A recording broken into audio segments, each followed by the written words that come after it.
We are at Citi Field in Flushing Meadows, New York, for the rubber match of the first Subway Series of 2010. It's ESPN's Sunday Night Baseball, presented by Taco Bell.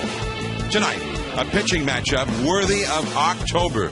The Mets send their ace, Johan Santana, to the mound in search of the series' clinching win. He's up against the Yankees' ace lefty, Big CC Sabathia, a star of last year's postseason. The Subway Series began Friday night right here. The Yankees received a much-needed, strong outing from struggling starter Javier Vazquez. He went 6, allowing 1 hit and no runs. After getting his first Major League hit earlier in the game, New York-born Kevin Russo got his first 2 Major League RBIs on this 7th-inning double. The Yankees won 2-1. Last night, the embattled David Wright, a pair of 2-out RBI singles. Jason Bay scored both times. The first one in the last half of the first inning, and then again in the 3rd inning. Mike Pelfrey, meanwhile, was very strong. He went 6, only 6 hits, 1 run allowed. Then the bullpen, the final 3 innings, including a 5-out save for K-Rod. The Mets won Game 2, 5-3. Hello, everyone. I'm John Miller, along with our Hall of Fame second baseman, Joe Morgan, and our ace right-hander, Cy Young winner, Oral Hershiser. Welcome to Sunday Night Baseball. Now, we are in the big city near the bright lights of Broadway, and we've got 2 of the game's biggest stars ready to take center stage. 2-time Cy Young Award winner, Johan Santana for the Mets, and Oral, the ace who really shone most brightly in the biggest games last October and into November, CC Sabathia. Yeah, they're both aces, and they're both going at it this Subway Series. They have met before on the field 4 times. CCC getting the best of it, 3 wins. Another time they met, shooting a New York commercial for the subway system. But you know what? This game might be bigger for Santana tonight. Johan Santana, 3 no decisions in his last 3 outings, but he has pitched well, has not been supported by the offense. A fastball changeup combination, but I think against this Yankee lineup tonight, he will need that 3rd pitch, that slider. And then on the other side of the field, CC Sabathia, the big fellow in his last 3 outings, a loss also and 2 no decisions. So he's looking to get on the bump and get a win, a fastball, breaking ball. But this might come down to the command of the 3rd pitch, his changeup.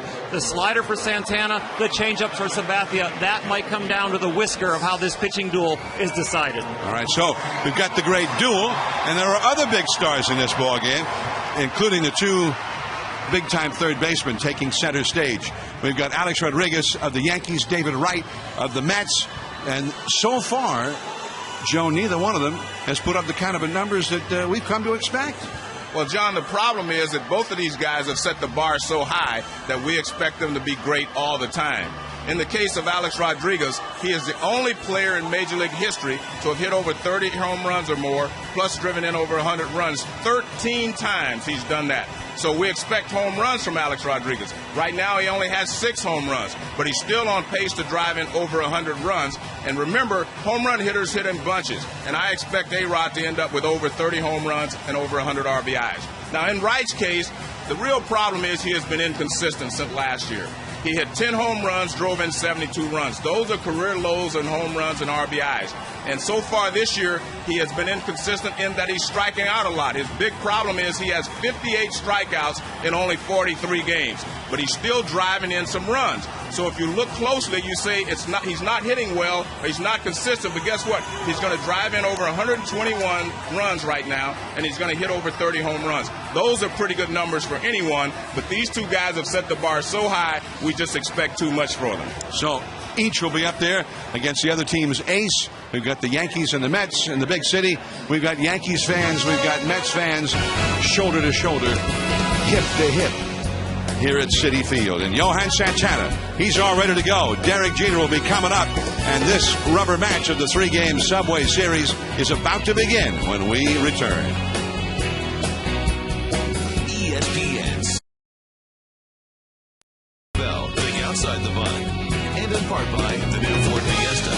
It's a pretty big deal. And 1-800-CONTACTS. Quality contact lenses, your brand delivered right to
Monday Night Baseball on a beautiful night, sun setting back toward Manhattan. We are in Queens, Flushing Meadows, Corona Park at Citi Field.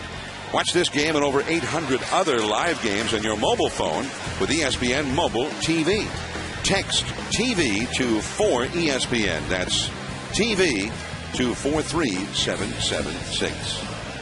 Joe Girardi, in his second year as the manager of the Yankees, took the ball club to the World Series, and they won it over the defending World Series champion Phillies, 4-2. And here's his batting order, presented by Taco Bell. Just turned into the umpires just a few moments ago.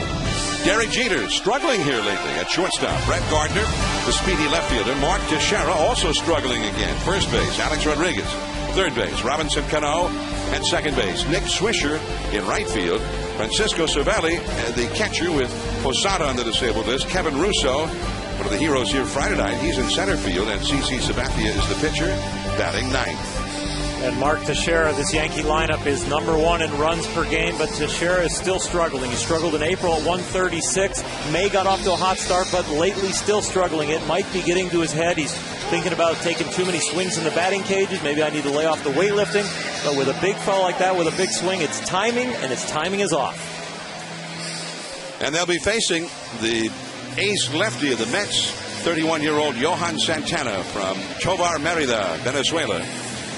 Santana, whom we saw just get lit up, his worst start as a big leaguer in Philadelphia 3 weeks ago. And although he's pitched well enough to have won a couple of times, he has not won a game since then. Well, John, they thought he was tipping his pitches in Philadelphia, and they think they've corrected that. And he has pitched very well since that time. He's gone, it's his third consecutive time where he has gone 7 innings or more. So he has not been dominant as we expected him to be, but he's still throwing great. And remember, he had off-season surgery, so he's still trying to work his way back to full strength. But I really think that he needs that, as Earl said, that third pitch, but I think that third pitch needs to be a curveball tonight. So here comes Johan Santana. Derek Jeter. Derek Jeter playing in his 2,181st game for the Yankees. They've only been 3 players who played more games than that in a New York uniform, and he hits the first pitch for a single to center. So Jeter right now is aboard against Santana. Let's take a look at the Mets. Now they line the field defensively. Jason Bay, Angel Pagan, and Jeff Francoeur, who's won a Gold Glove from left to right in the outfield. On the infield, David Wright, 2-time Gold Glover at third base. Jose Reyes is at short. Cora in place of Castillo, who's hurting at second, and Ike Davis, the rookie, at first base, with Rod Barajas, the veteran catcher, and Johan Santana on the mound. 63 degrees, the game time temperature here in Citi Field. So now Brett Gardner comes up. Since we saw the Yankees 2 weeks ago at Fenway Park, Jeter had been struggling. His batting average, starting with that Sunday night game 2 weeks ago, hitting only 194. So he was working long and hard with the Yankee hitting instructor before the game, as Gardner shows butt and ended up using the bat more as a shield there than trying to get the butt down. Foul ball, strike one. Well, it's unusual when you have a guy with his speed square around completely. You usually try to drop it down the third base line and try to beat it out. You'd still get the sacrifice. If they throw you out, you'd still sacrifice the runner to second base. But he squared around, and when you square around, you're kind of stationary there. There's not a lot of movement, and he almost got hit. 0-1 to Gardner. Right, shallow at third. And that one, a changeup on the inside for a strike. Well, 3 strikes, no surprise. Johan Santana throws the highest percentage of strikes in the big league, 3rd highest. He's right at the top. Sorry about that. His last start, he was #1, but this guy will pound the strike zone. You think about against the Yankee lineup that likes to grind it out. Derek Jeter jumped on the first pitch. Gardner now down 0-2. Jeter with his lead from first. Davis on the bag with him. And he struck him out.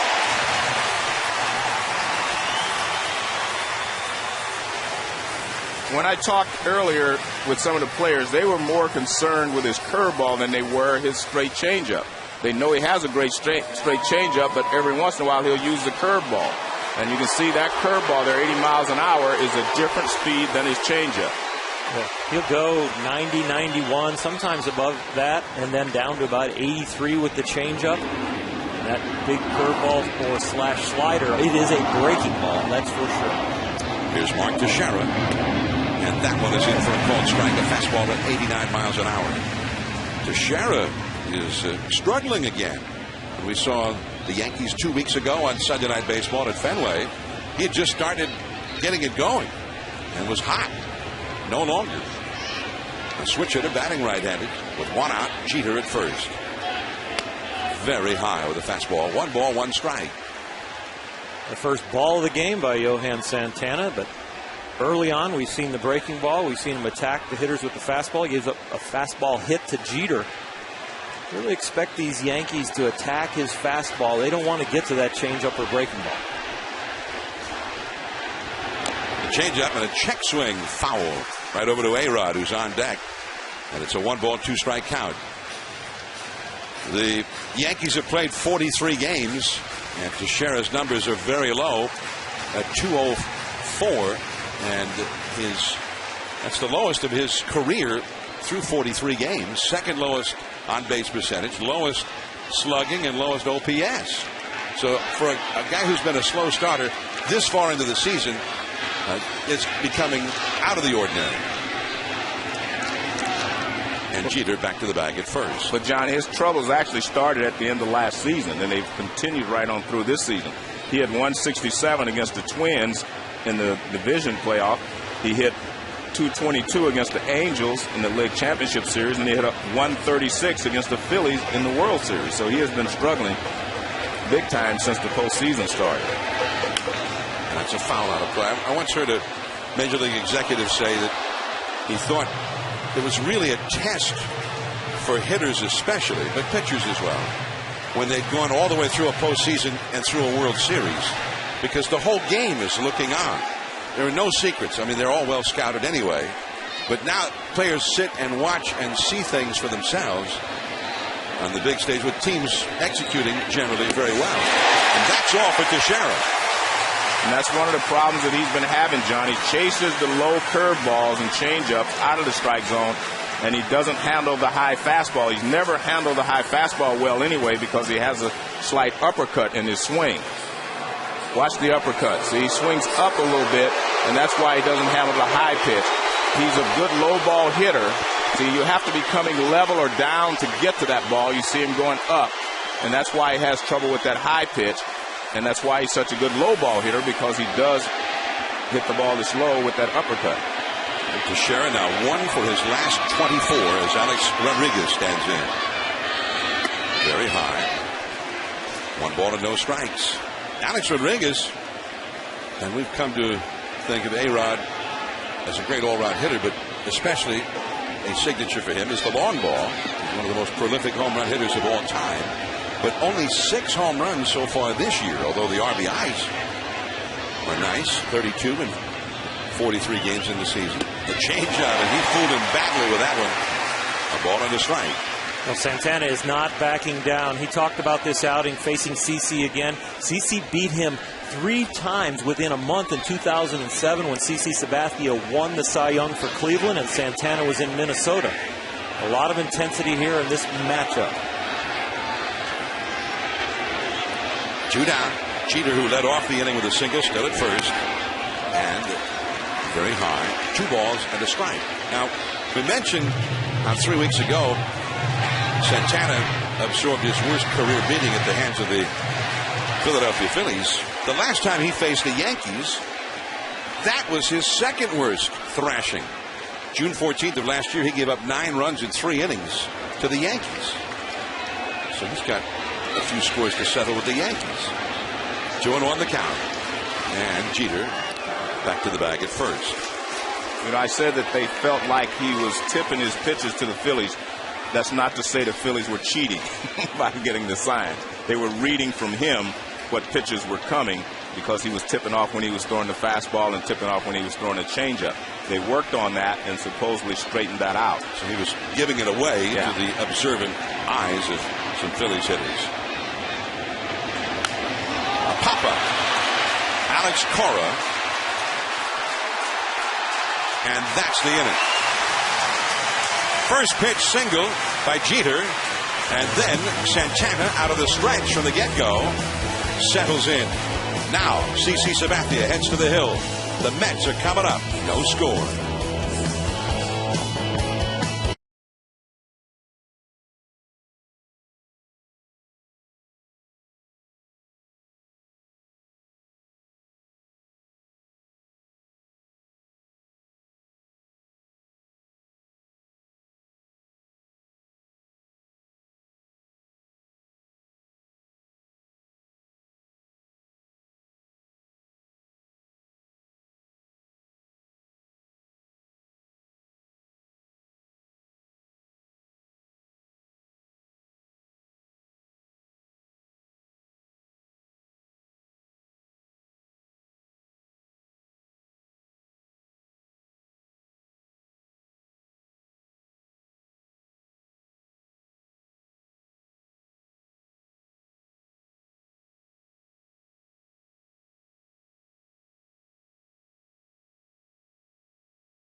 The manager of the Mets, and he had to change his batting order shortly before game time. Let's take a look at the Mets starting lineup presented by Taco Bell. Jose Reyes leads off at short, and Alex Cora, a late replacement for Luis Castillo. Jason Bay in left field. Ike Davis, the rookie slugger at first base. David Wright at third base. Angel Pagan in center hitting sixth. Rod Barajas, who leads the club with 10 homers. The catcher Jeff Francoeur in right field, and Johan Santana, the pitcher, bats ninth. And the key to this lineup, Jose Reyes at the top of the order, the leadoff hitter. He's hitting only .216. Remember, almost a year ago, May 26th, taken out with the right hamstring, missed most of last year, thyroid in spring training, but now 171 at-bats, still not on his game yet. Sabathia, one fastball for a called strike to Reyes. Reyes is going to turn 27 early next month, and he's a dynamic player. We expect him to always be hitting close to 300, hitting lots of doubles and triples and stealing bases. Toward the middle, Jeter. He can't get it. Base hit. And I don't think it would have mattered if he had been able to get it with Reyes' speed. No, you're right, John. And you said we expect Reyes to be hitting well. Well, one thing to remember, he only played in 36 games last year, did not get the spring training until late, and the major league players had already left. So his spring training was against minor league players. So he is just now starting to round into shape, at least the Mets hope so. But it takes a long time when you miss that many ball games, as Jose Reyes did. He had the thyroid condition and was ordered to sit for, more than 2 weeks, where he was not able to do any exercise at all until the thyroid situation settled down. First ball swinging, Cora hits a high pop-up. And Jeter, that is one away. Reyes still at first. Well, a good thing for Reyes, last night he had a couple of base hits, so maybe he is going to get on a tear. I was a little surprised Derek Jeter got the bad jump that he has. He's really worked hard on his quickness here, getting a little older as a shortstop. And you watch the jump and the range that he has. This is about a 3, how many hopper? Almost 4 hopper, and he looks like he almost figures out that he's not going to get him, so he doesn't make that little extra effort. Even if he catches that ball, he's not going to throw Jose Reyes out. And he kind of timed it. But I'm not going to talk poorly about Derek Jeter's defense. I'm just going to point out the fact that I just thought his range was a little short on that ball. The angle he took also made it difficult. He didn't cut across to cut it off. That first broadcast as for ESPN, Omar Vizquel made an error on the first play, and I talked about the hustle of the runner. I'm like, I am not talking about Omar's glove. Omar, one of the great defensive shortstops in the history of the game. They're going to make a mistake every once in a while, but it's all about consistency at this level. This is Jason Bay. Now, Bay has been hitting for average. His average has climbed way up, but still not for power, which is rather astonishing. He hit 36 home runs last year. His average at 298, but only 1 homer and 16 runs batted in. John, I came in early. I was here Friday night. He hit 2 balls, one off the wall for a double and another ball at left center field. If he would have been still in Boston or some other ballpark, both of those home balls would have probably gone out of the ballpark. So this park does take its toll on Jason Bay. Well, this park, by all accounts, has hampered his home run efforts versus where he played last year, Fenway Park. He had 13 home runs through the same number of games last year. The Mets have played 44 games. He had 13 homers and 45 RBIs at this stage last year. For the Red Sox, he's got 1 homer versus 13 and 16 RBIs versus 45 this year. Well, one thing you can watch as we look at those numbers, his swing is similar to Teixeira's in that he has a slight uppercut. And when he hits the ball, it will sink going to the outfield rather than get that backspin and carry. Reyes, the runner at first. Sabathia out of the slide step. That's fouled off to the right. The count 2 balls and 2 strikes. By the way, last year when they moved into this new ballpark, you recall that David Wright was not hitting home runs. Nobody was hitting home runs for the Mets, but it was very glaring in the case of Wright. His average was fine, but no home runs. And it's almost as if Bay has started this season as David Wright from last year. The curveball down and away. So much of this game can be the emotional confidence of a player and then what the stadium gives and takes away. And if it makes you then change your mechanics a little bit or change your philosophy at the plate, it can take some time to adjust your game. Yeah, I want to explain that, talk about topspin. When you swing up on the ball, you have the uppercut, you put topspin on the ball. That makes it sink. There goes Reyes. But it's ball 4 to Jason Bay. 2 men on, 1 man out. And the cleanup man, the rookie, Ike Davis, coming up with David Wright out on deck. Sabathia in a jam here right away. Sabathia and Johan Santana are very similar in that if you're going to try to get them, you need to try to get them early before they can get into a groove. Santana, seems to be able to get in the groove quicker sometimes than Sabathia, but when Sabathia gets in the groove, it's tough to catch him, so you got to get him early. Now you might be saying, how come Jerry Manuel is having Ike Davis, a left-handed hitter and a rookie at that, in the cleanup spot against the veteran lefty like Johan C.C. Sabathia, who curves Davis for a called strike? Well, it's been a little bit different so far this year for Sabathia, who has dominated lefties in the past. But so far this year, left-handed hitters have a .293 batting average against him, which is very unusual. But guess what? David Wright's a better hitter against left-handed pitching than Ike Davis will be. David Wright has worn out the lefties so far this year. So I would ask that same question. So you're still asking it? Yeah, I'm still asking it because I know that David Wright hits left-handed pitching very well. I think he's one of the best in the league, if not the best. It's over 400. You see, Ike Davis has actually hit well, and he's only had 22 at-bats against lefties. Pop-up. Jeter still going out. Base hit. Reyes had to hold up to make sure it wasn't caught. He stops at third. The bases are loaded. That's why he's the manager. See, he knew he was going to get that hit. That was a smart play by Derek Jeter. Even though he knew he was going away from the infield, he knew the ball needed to get back in quick. So he did the stop jump throw to get it back in quick instead of just running away from the ball after this ball bloops in. Jeter continues through the ball, picks it up, and quickly gets it in. He felt that his exchange would get it in there quicker. Even though he misses it, he stops Reyes at third by getting it in quick to second. So great hustle by Jeter, who sometimes just intuitively seems to know the right thing to do. Maybe not just sometimes, maybe just about all the time. But here is David Wright. The bases are loaded. Reyes, Bay, and Davis, the runners. And that is a called strike. The curveball. And Sabathia gets ahead of David Wright. You mentioned righties, hitting .353 in his career against lefties. He's always hit them well. Hitting .444, fourth best in the majors so far this year. The infield double play depth against him. 3 men on, 1 man out. A chance for the Mets to strike early against Sabathia. He lays off the high fastball. 1 ball and 1 strike. Now, one thing to keep in mind here as well, Sabathia has induced at least 1 double play grounder in each of his last 6 starts. And this is one of those spots where that's exactly what he'd like to get.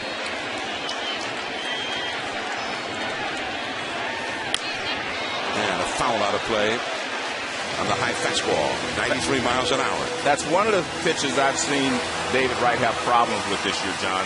The high fastball, middle end, and you see he's a little late on it, and that's from a left-handed pitcher. So he's a little later on it from right-handed pitchers. That's been one of the things I've noticed. And when you're late on pitches, you start to hurry up to get to the ball, and then that opens you up for other things. Curve, struck him out, and maybe more of a slider than a curve. Made him look bad. Well, that's what I'm talking about. What happens is you're late on the fastball, so you try to speed up to get to the curveball, and he was out there so quickly, then he stopped. Here's the fastball. He's late on it, and it's right down the middle. Now watch the curveball. He'll step out there, so he stops and then tries to recheck. He had already tried to get out there for a fastball. Now he has to wait and see that it's a curveball, and it's called being caught in between.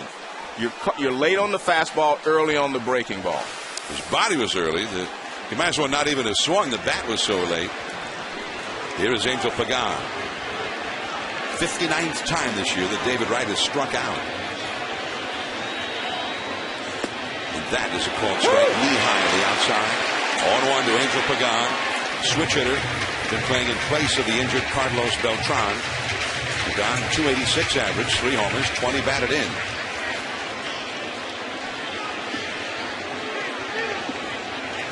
Reyes at third, Bay at second, Ike Davis at first. All 3 ready to run at the crack of the bat with 2 down. A looping liner, caught by Cano. Sabathia sailing through some troubled waters, but survives it. On to the second. Cano coming up.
Start the second inning.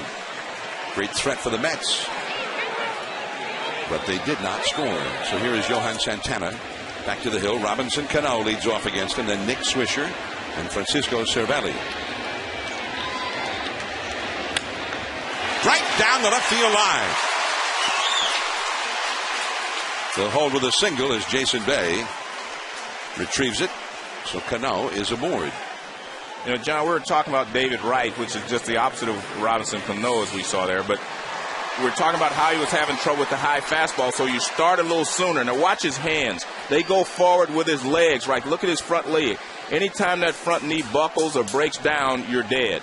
And all of a sudden, that ball is late. He was late on it because he couldn't pull the trigger because he was in a bad position. He had gotten out on his front side. His hands had started forward, and he was just not in any position to be able to swing at that pitch, although he swung at it late. The ball was already in the catcher's glove. Here's Nick Swisher.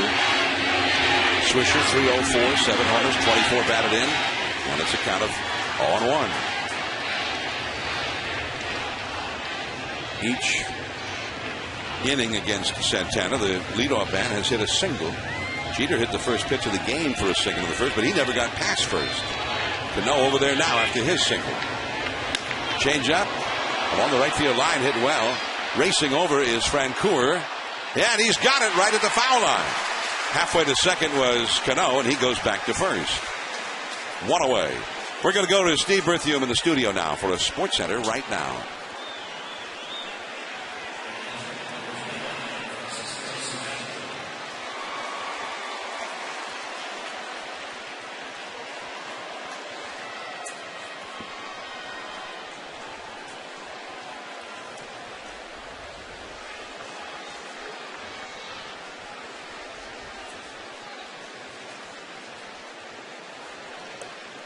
Very good, Steve. And with Joe Morgan and Oral Hershiser, I'm John Miller from Citi Field, New York. Yankees nothing, Mets nothing. One out, runner at first. The bunt by Cervelli, foul back to the screen. Francisco Cervelli hitting .346 with no homers, 18 batted in. The veteran catcher Jorge Posada is on the disabled list right now. But Cervelli has just been sensational. Excellent defensive catcher to begin with. But the offense has been like a manna from heaven for Joe Girardi. Yankees hitting coach Kevin Long right there has really tightened him up and simplified his swing, and he attributes his success to him. Very basic now at the plate, trying to eliminate a lot of movement in his hands, a lot of movement in the weight shift, a little less movement in the lower half of the body. And he ranks up there now with Jorge Posada out. This is one of the key ingredients why the Yankees have been able to battle through all their injuries. 0-2 the count. Cano at first, and the fastball inside. And we often talk about, you know, this Subway Series and how excited the fans and everybody gets. I don't think they're quite as excited this year as they were before, and the reason is because I think the Yankee fans are worried about the Yankees who have issues, and the Mets fans are worried about the Mets who have issues. It's not about the inter-city rivalry so much right now. It's about your individual teams. And each one of them have issues that they have to deal with. Of course, you just mentioned the Yankees. They have injuries, etc. They had lost 4 out of 5. And you talk about the Mets who have struggled. So their teams are a little more interested in their individual teams, the fans are, than they are just about this Subway Series. The Yankees got swept by Tampa Bay at Yankee Stadium in a short series Wednesday and Thursday. Ooh, the changeup stayed with it and strikes out Cervelli. 2 down. This is a nasty changeup. It is great arm speed. This Kia K-Zone will show you 78 miles an hour, but watch the ball sink. Usually when you throw a changeup, you have to take all that arm speed and you take it and you deflect the ball and spin it to give it depth. And Johan Santana right there took all that 90-mile-an-hour arm speed, deflected the ball, made it spin, and it had great movement. Now Kevin Russo, the rookie who's in the outfield for the Yankees. And he takes a cold strike. I'll tell you what, you watch this on the super slow-mo. The okay changeup, and then he pronates that. That's turning a ball like a screwball. And as that ball comes in, it is rotating extremely well, and that's what makes the ball dip and drop. He comes back with a fastball. Right by him, it's 0-2. And that's what Santana does so well, John. He keeps you off balance. He throws him a change up for the first pitch. He had not seen a fastball. Now he sees the fastball, and you're too late. And remember, Russo didn't see many change-ups like that in the minor leagues. No, not at all. Russo just got his first hit and his first RBIs as a major leaguer here on Friday. Into center field, Pagan. Basically came right to him. That's the inning. Another leadoff single, and then nothing for the Yankees. Santana, 2 shutout innings in the books. Sabathia back to the hill, no score.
The Mets nothing. And CC Sabathia back to the hill. He was living dangerously in the first inning. The Mets got the bases loaded against him with 1 out. Sabathia struck out David Wright and got Pagan to hit a soft liner to Cano. Now first ball swinging. That's a fair ball by Rod Barajas, who's had a history of success against Sabathia. Barajas trying for 2, and he gets 2. Just ahead of that throw from Russo. One of the things I've noticed over the last couple of days has been that A-Rod plays way off the bag at third base. And when you're going to throw change-ups or curveballs, you have to give him a sign, because he was way off the line when this at-bat started. And Barajas hits it right down the line, and he decides that he can make 2 out of it. And he doesn't slow down, and he ends up at second base with a double. And a slow slide there. The slide kind of stopped him a little bit. He needs landing gear next time. Yeah. That hurt. But watch, see, even now, A-Rod they play off the line a lot. The Yankees do. And, I mean, that's a lot of area to be given up when a guy throws, a left-hander's pitching to right-handed hitters throwing change-ups and off-speed pitches. Jeff Francoeur now with Barajas at second, nobody out. Blew a fastball right by him. It's 0-1. Francoeur hitting .215 with 5 homers and 23 runs batted in. By the way, that double by Barajas, he is now 9 for 20 in his career against Sabathia. .450 average. He had 3 homers against Sabathia. And he pours another fastball right by Francoeur. This is not an easy situation for Francoeur. He wants to hit the ball off of CC Sabathia to the right side of the infield.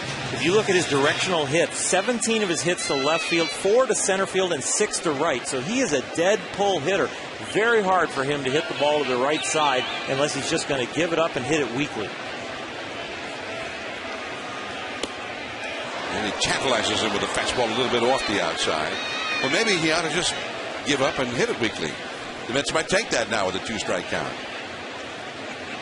I think you're right. Play a little pepper over there with Teixeira and Cano. Get the job done. Get the momentum and the mental side of the game on your favor. Santana's not a bad hitting pitcher. He's on deck.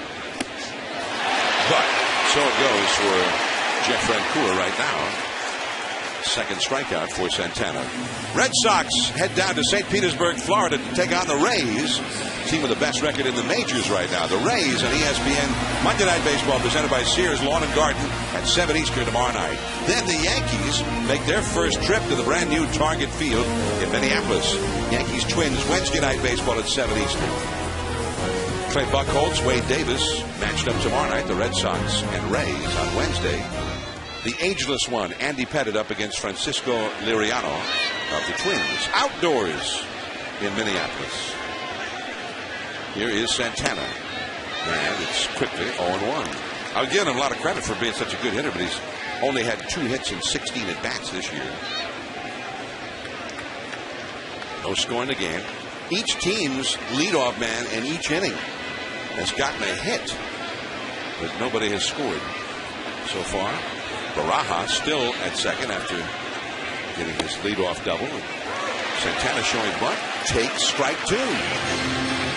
Leadoff man Jose Reyes is on deck. I don't think he really was going to bunt there. I think he was just trying to work a walk, 1-0 count, to see if he could surprise CC visually.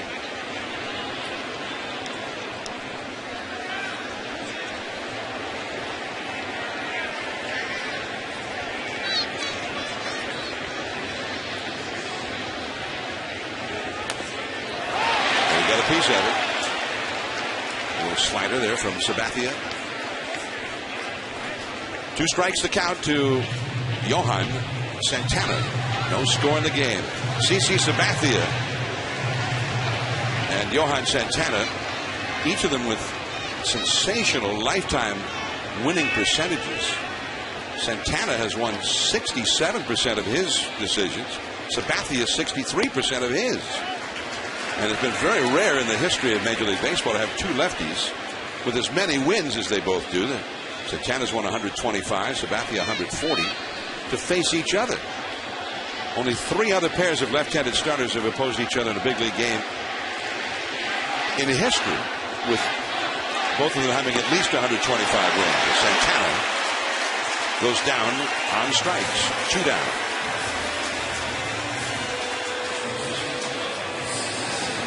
There's the Shea Bridge out in right center field above the bullpen areas. Ike Davis hit one onto that bridge, which they estimated went at least 450 feet from home plate. And they brought over the old Mets sign with the Manhattan skyline from the old Shea Stadium. A relic from the old ballpark. This ballpark built in the parking lot just outside of Shea. Here's Jose Reyes, runner at second, 2 down, and ball 1 from Sabathia. Some of the guys, some of the matchups of left-handers who faced each other with winning percentages as high as Sabathia and Santana. Carl Hubble, Lefty Gomez in a World Series, 1937, 2 Hall of Famers. Lefty Grove and Lefty Gomez. Lefty Grove with the Red Sox, Gomez with the Yankees. Randy Johnson, Tom Glavine, more recently. When Johnson was with Arizona, Glavine with Atlanta. That's a base hit to left field. Barajas is not very fast, and he's going to be held up at third. The throw goes through, and it gets away, and will allow Reyes to go to second. Russo overthrew his cutoff man, and it looked like it took a bad hop and skipped away from Cervelli. And John, we talked about Reyes getting a couple of base hits yesterday, and now he has 2 in this ball game. Maybe he can get hot, and if he does, it'll change a lot of these low scoring ball games for the Mets. And from the right side, he takes this, looks like a off-speed pitch. He reaches out and gets it and rips it into left field for a base hit.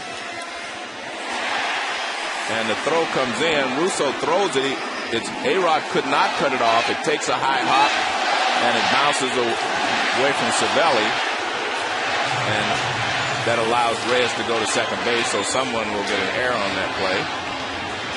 An error charged to Russo.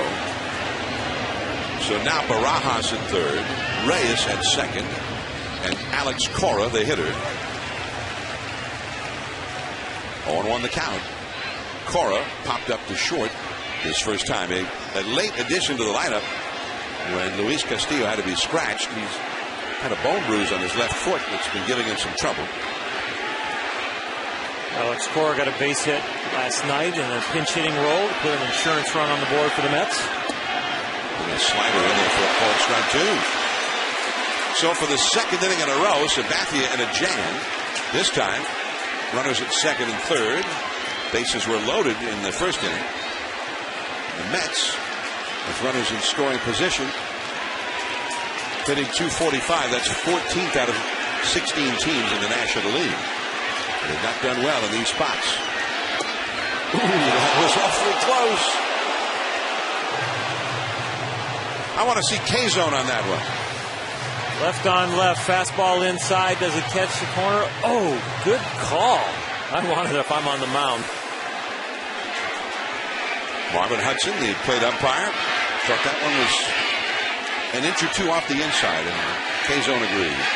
1-2. And a foul on that fastball. 94 miles an hour from Sabathia. 1-2. The Mets had the two chances with the bases loaded in the first inning. Wright struck out. Pagan hit a soft liner to second. In this inning, they had a runner in scoring position to begin the inning. A double by Barajas. Francoeur struck out. The pitcher, Santana, struck out. Reyes got the hit with the runner in scoring position, but it didn't score him. He's a runner, but not a real fast runner. Now Alex Cora, a left-handed pitcher facing the left-hander. Sabathia. Cora does not often face the lefties. Only 9 at-bats for the year coming into this game against lefties. Pulls that one foul. Still 1-2 strikes. Mets have had their own injury problems. They're still missing Carlos Beltran, their regular center fielder.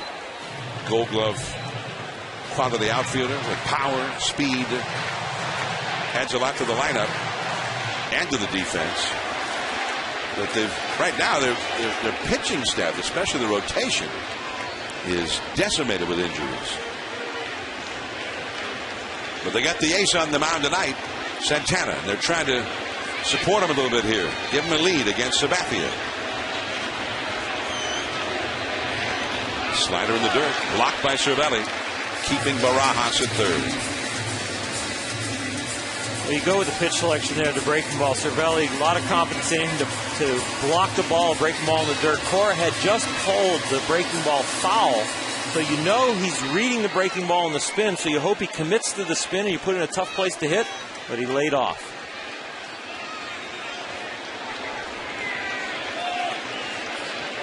Cora, by the way, is hitting .353 for the year with runners in scoring position. Got a couple of them out there right now. And that's a base hit. Barajas scores and Reyes speeding around third, right behind him. 2-0 Mets.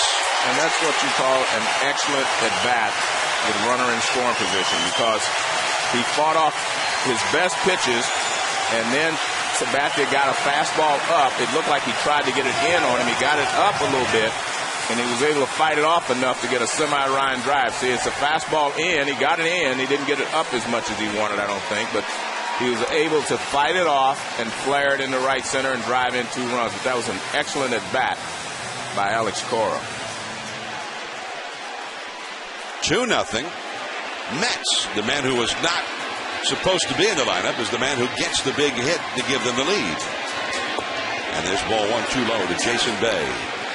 Bay walked his first time. Bay has had hits in each of his last 5 at-bats, official at-bats, plus the walk in this game.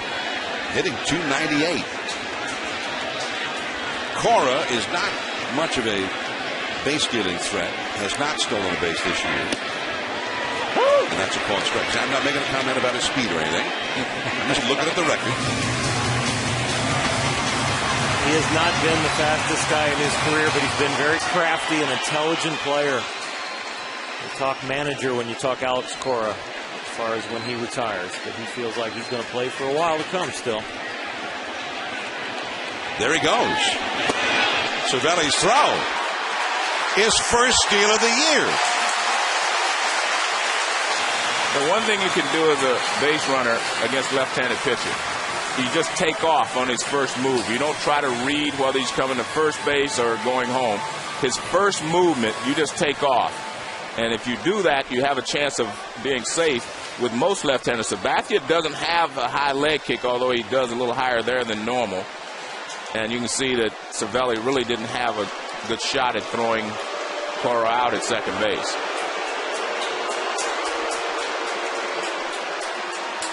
Interesting that Cano trying to block it with his knee. His left knee down there trying to block it. I like that. Because if a guy comes in head first, you can block it. If he comes in spike first, I bet that knee is not down there. But now, who does that now? Yeah. Guys always go in. Well, watch him. He takes his knee and he drops it down. He probably wanted to drop it in front of the bag. He didn't quite get it there. But he makes him slide to the outside. He'll know where he is and try to make the tag, and he couldn't do so. Cervelli made a great throw on Friday night to get Cora, who tried to steal against him. Bay, high and deep, left center field. Way back there, and gone! A home run for Jason Bay. It's a 4-run inning for the Mets.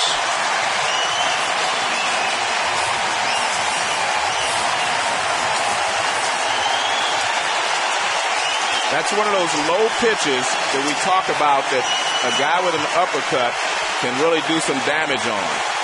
Teixeira does damage on this pitch. Bay does damage on this low pitch. They both, because of the uppercut swings, when they get it, it goes.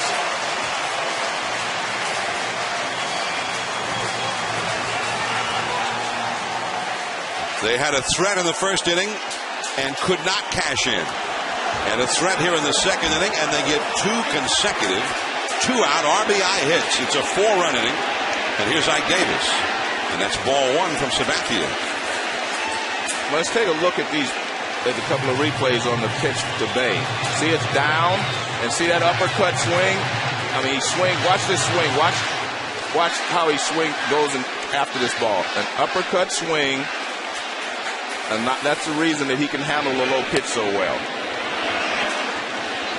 Players that do not have that big uppercut do not handle the low pitch nearly as well as Jason Bay or Mark Teixeira, because they both have the uppercut. So Bay with his second home run of the year, and maybe it's starting to come together for him. He's been getting the hits, he's been getting the average up, but without the power. The Mets' 18th home run in their 25th home game. You see that swing again that Joe was talking about. Well, this ball was crushed, and even I'm thinking, is it going to make it here? That's how big this ballpark plays, and you've got to hit it over a double wall out there. And the breaking ball for the strikeout of Ike Davis. But a 4-run inning for the Mets. Sabathia is coming up, then Jeter against Santana. 4-0 Mets.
the all-new 2011 Super Duty, built Ford Tough. And One A Day Men's, the official multivitamin of MLB, specially formulated for men. That's the Queensboro Bridge connecting Manhattan to the borough of Queens. It's 101 years old, originally known as the Blackwell's Island Bridge. It was the very first link between Queens and Manhattan. And there's Manhattan, and you see in the foreground there the lights delineating the Queensboro Bridge as seen from Citi Field in Corona Park, Flushing Meadows, Queens. I'm John Miller with Joe Morgan and Oral Hershiser. And Johan Santana with a 4-0 lead as CC Sabathia comes up. Sabathia was kind of excited about Interleague play in the National League Park and the chance to hit. He's a good hitter, 261 lifetime average. Has not had many chances to hit, having spent most of his career in the American League, but that's a pretty good cut, Joe. Well, he was a great hitter in high school. I mean, he was a great hitter. Long ball, did everything. Hit for high average and hit home runs.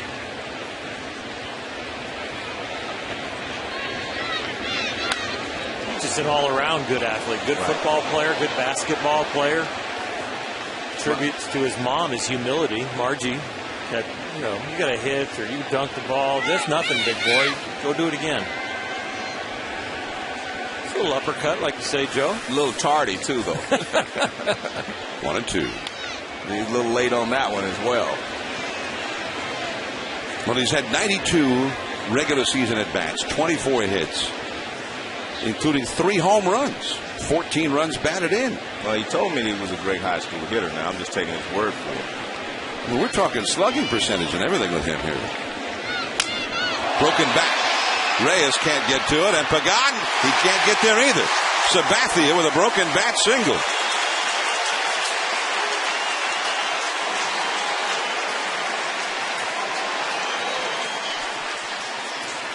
Joe just waved me off. I get to analyze the pitch swing. Man, I don't analyze pitches.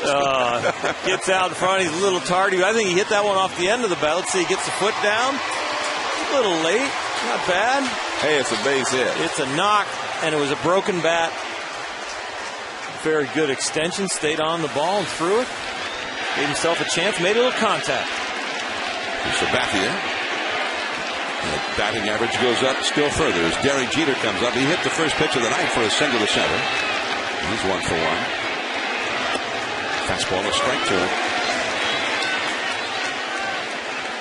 Now, I don't think I've ever seen Derek Jeter when his batting average is this low. I know it has been because he got off to a slow start a couple of years. But I didn't see him play those times. And I've been watching him all weekend, and he is just not the same at this moment.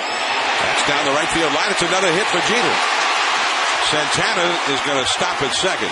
Santana didn't get exactly a great read on that one. Or Sabathia, I beg your pardon. Sabathia doing the base running there. Santana doing the pitching in this inning. But Sabathia did not get a real good read on that ball. But I was going to say, I think this is a perfect guy for Jeter to hit against. A left-handed pitcher whose main source of chance of getting him out is a fastball and a changeup. He can't throw the fastball by him, and Jeter handles off-speed pitches well. So I think this is the perfect matchup for Jeter at this time, when he's been struggling a little bit. Well, especially in his career, he's worn Santana out. Well, see, there are certain pitchers, they don't have a certain pitch to be able to get you out with. Jeter can handle his fastball, and he's also a good off-speed hitter. Getting close to 500 lifetime against Santana. Here is Brett Gardner, 2 men on, nobody out. And that's a called strike at the knees. Jeter is 8 for 11 against Santana since Santana became a Met. So as good as he was against Santana when Santana was a Twin, he's been even better against him since Santana changed leagues.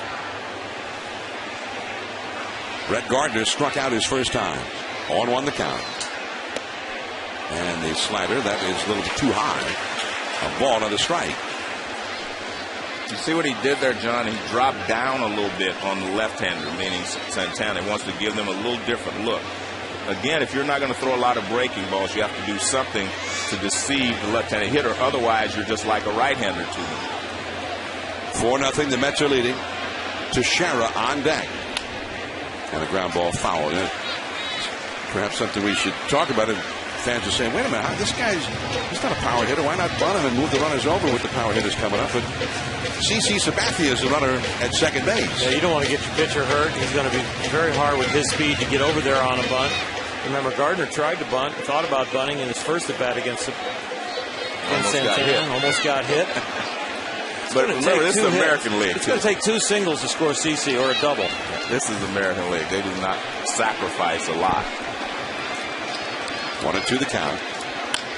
That's a double play ball. Here's one. Reyes back to first. 2, a double play, even with the great speed of Gardner. Quick feed by Cora, and then Reyes completed it. Well, in order to double up a speedy runner, it has to be one of the throws has to be a short throw.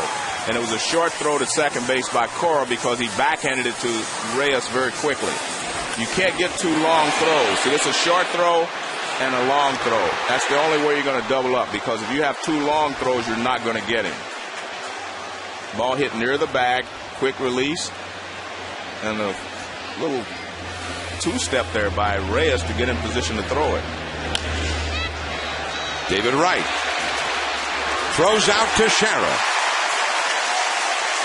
So they had 2 on and nobody out, and just like that, on 2 pitches, the inning is over. David Wright is coming up. 4-0. The Mets lead the Yankees.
ESPN Sunday Night Baseball presented by Taco Bell. It's the all-New York Interleague Series. The Mets and Yankees, the Subway Series.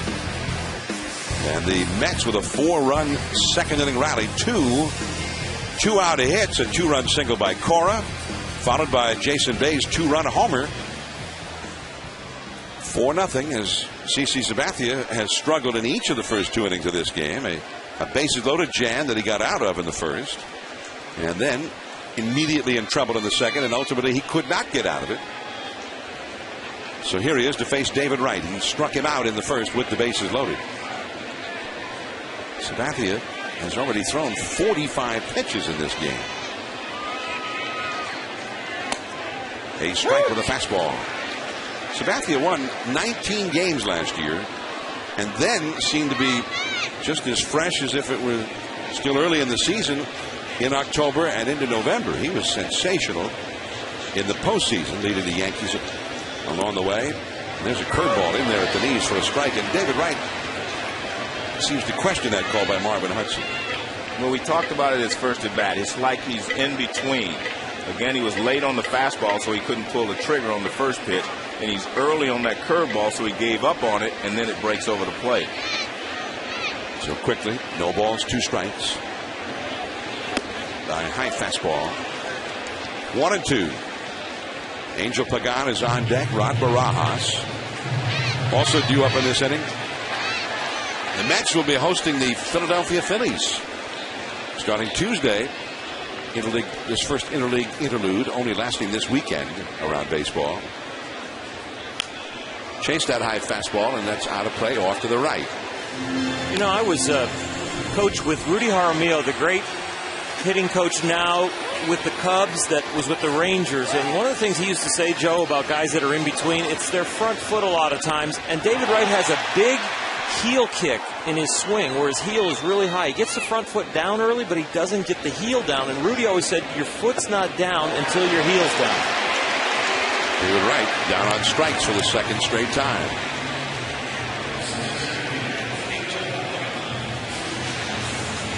If David gets his foot down early, and he gets it down in time, which means the ball's not there yet, but then when that heel goes down like that, it's a timing device for David. But he was working with Rudy in the cage. I know I was in there a lot listening to him.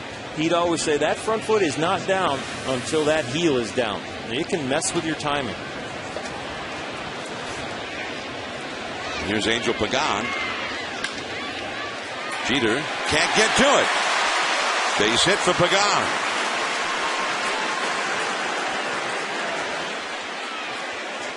That ball was hit hard. Jeter, who, according to the ultimate zone rating, his range has gone up the last couple of years. But he's had a hard time going to his left on a couple of balls tonight. I don't know anything about zone ratings and all that. I just use the eye test, as they say. I just watch a guy and, you know, see how he's moving, and he didn't get a good jump on that ball. But, you know, you have to wonder, is something wrong with him, or did he not pick the ball up quickly enough on that ground ball? So you're wondering if maybe he's hurting a little bit. Yeah. Well, you never know. He won the Gold Glove last year. The first ball wasn't hit as hard as that one. I don't know about Derek, but we all play hurt when we're out there in the game. It's just, are you injured and can't play? So we know nothing about his health, but he has definitely gotten weaker jumps on those 2 balls hit up the middle. Remember, the Yankees, for a little over a week anyway, they were without their numbers 2, 6, 7, and 8 hitters in their regular lineup. Nick Swisher got back on Thursday, and they're still right here through this weekend series with the Mets without their numbers 2, 7, and 8 hitters, or 2, 6, and 8. Anyway, 3 of their regular 9 hitters have been missing. They got Posada on the disabled list, the catcher, Granderson, the center fielder, Nick Johnson. Johnson may be lost for the season.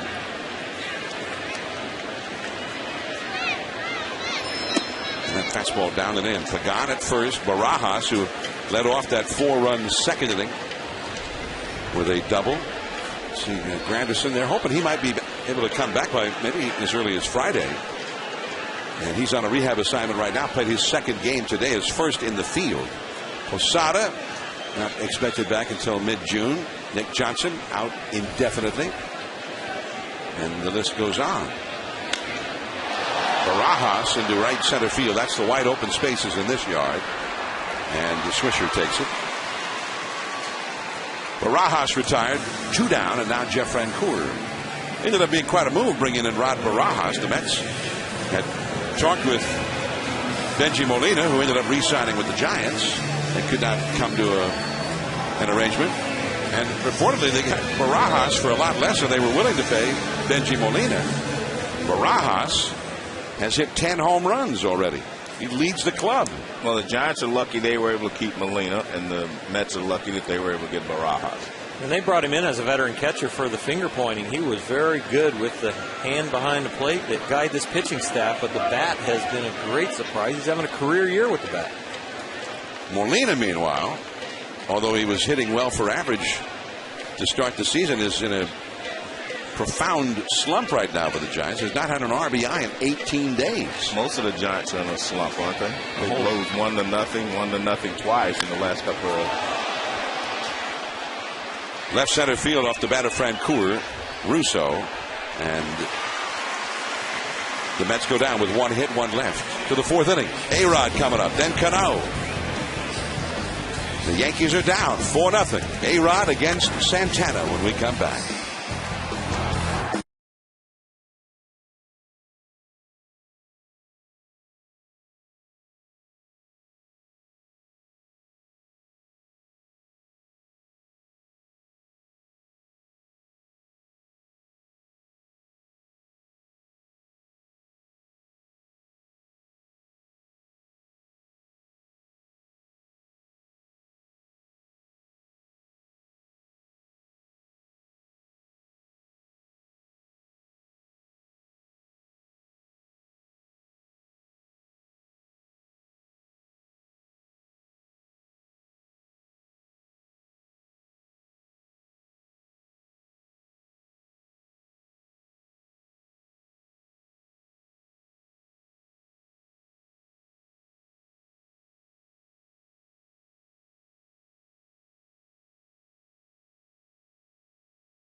Finals in 3 years. They face Dwight Howard and the Magic tomorrow night, Game 4 of the NBA playoffs Eastern Conference Finals at 8:30 Eastern.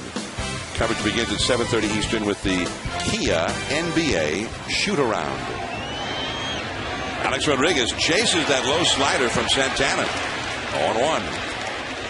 A-Rod popped up to second his first time. Cano on deck, and then Swisher due up third in the inning.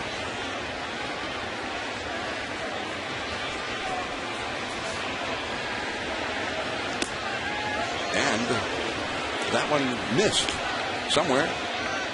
1 ball, 1 strike.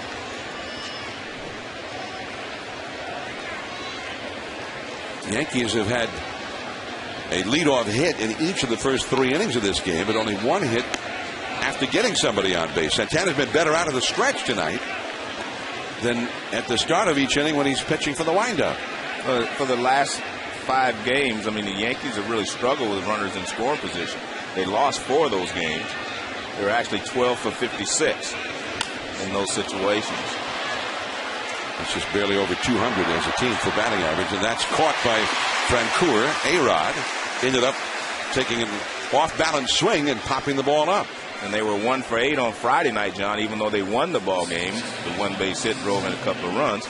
And then they were 3 for 14 yesterday with runners in scoring position. So they have been struggling with runners in scoring position, even though over the course of the season they were much better. The last 5 games they have not been hitting well with runners in scoring position. Santana has thrown only 9 pitches out of 40 that have not been in the strike zone, or had some pitches end up not in the strike zone but get swung at. They start him off right there with a slider, trying to show the breaking ball every once in a while, but he is pounding the strike zone. He's got excellent command of his changeup tonight. Cano led off the second with a single, hitting .341 for the year. In foul territory, David Wright. He's under it. And that is out number 2. Santana, we saw him 3 weeks ago tonight in Philadelphia. His worst night as a major league pitcher. He allowed more runs to the Phillies, 10 in 3 2/3 innings, than in any other start he's ever made. 4 home runs were hit. Ryan Howard hitting one there. Victorino hit a grand slam. That was part of a 9-run 4th inning rally. And Chase Utley also launched one, a tape measure shot.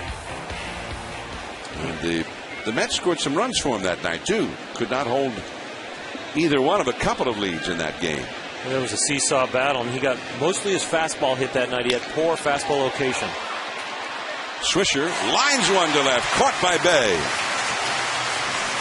7-pitch inning for Santana, who is on a roll now, leading 4-0. We'll visit with Yankee manager Joe Girardi from the Yankee dugout in 60 seconds.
Yankee manager Joe Girardi, but he has otherwise been engaged, so we apologize for that and hope everything's all right down there. The Mets lead the Yankees 4-0 here at Citi Field as we head into the last half of the 4th inning. A 4-run 2nd inning rally for the Mets. A 2-run 2-out single by Alex Cora, followed by a 2-run homer by Jason Bay. I'm John Miller with Joe Morgan and Oral Hershiser. Welcome to Sunday Night Baseball. And in that 2nd inning, after the 2-run single by Cora, we had just mentioned that he had not stolen a base this year, and Joe, he then stole one. Well, I think he just took off on first movement. There's 2 ways you steal a base off the left-hander. You read his motion to see which way he's going, home or to first, or you just take off on the first movement. Watch him. He'll take off the first move. As soon as he's starting, as soon as Sabathia started his leg kick, he started for second base. He wasn't waiting to try to read him. And that's how you get a good jump. Although Sabathia has a shorter stride than a lot of pitchers, you can still take off because left-handers are slower to the plate than right-handed pitchers are. And that's generally speaking, of course. Here is Johan Santana, Mets pitcher, and that's in there for a called strike. Johan Santana struck out his first time. Santana has won just over 2/3 of all of his career decisions. 125 wins, only 62 losses. Jeter. Santana is gone, 1 down. His career record gives him the 4th highest winning percentage for any major league pitcher, lefty or righty, since 1900. We're talking about Whitey Ford, a former Yankee, the chairman of the board, a Hall of Famer. Pedro Martinez, who played for the Mets, and Lefty Grove. And there they are. Whitey Ford won 69% of his games. And Pedro just under that, 68.7%. And then Lefty Grove, 68%. Santana's won 66.8% so far in his career. So the man's done a lot of winning. And not so many wins here in the last, 3 weeks or so. And I think he's kind of focused on this game, perhaps for that reason, but also the last time he faced the Yankees last year, one of the worst beatings that he'd ever absorbed in his career. They put 9 on the board against him.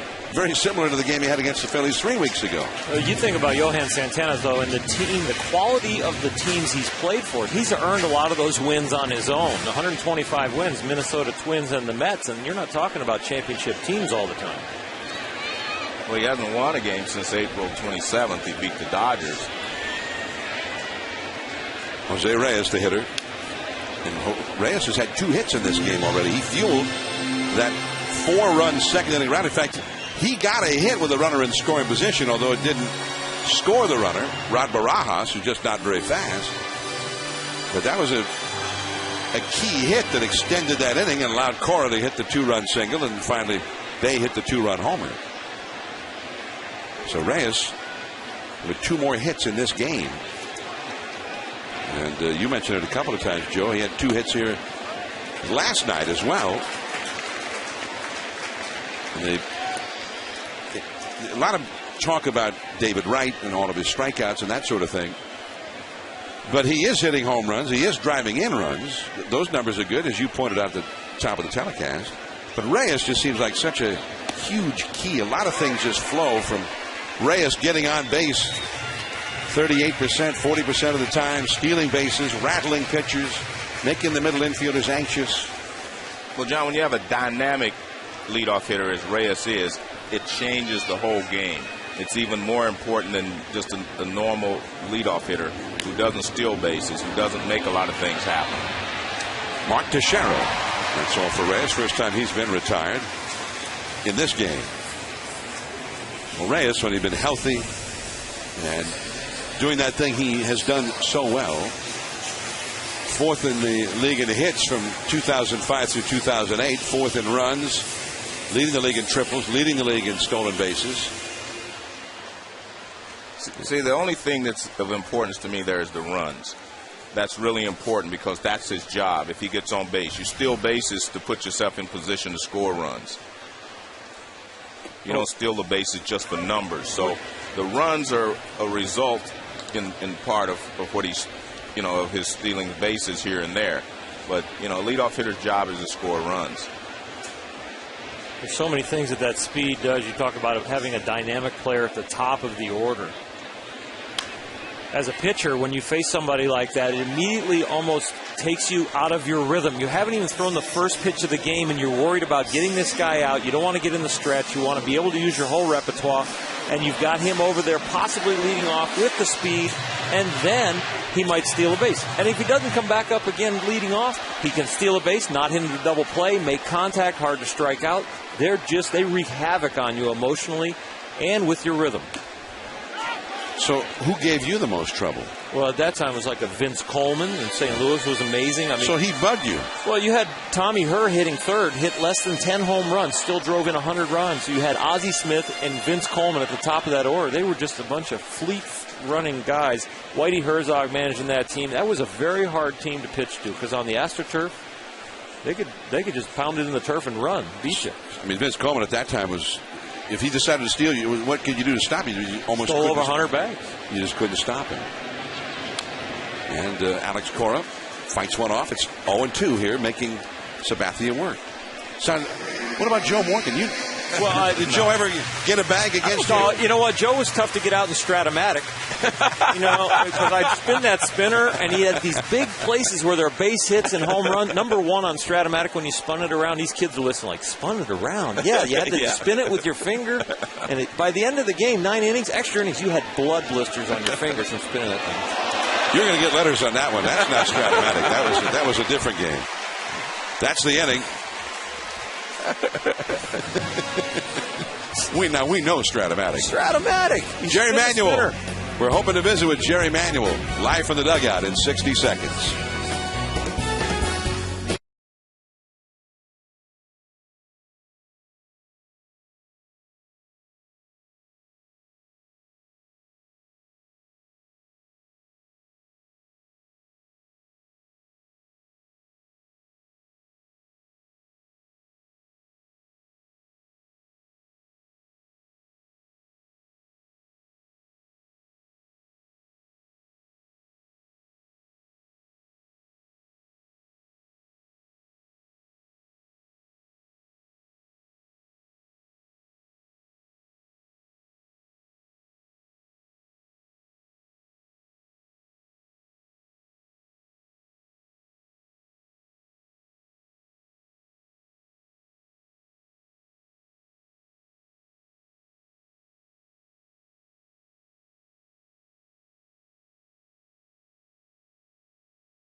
Yankees 4-0 as we head to the 5th inning. And as I say, we were hoping to visit with Jerry Manuel. Apparently, he's been called away.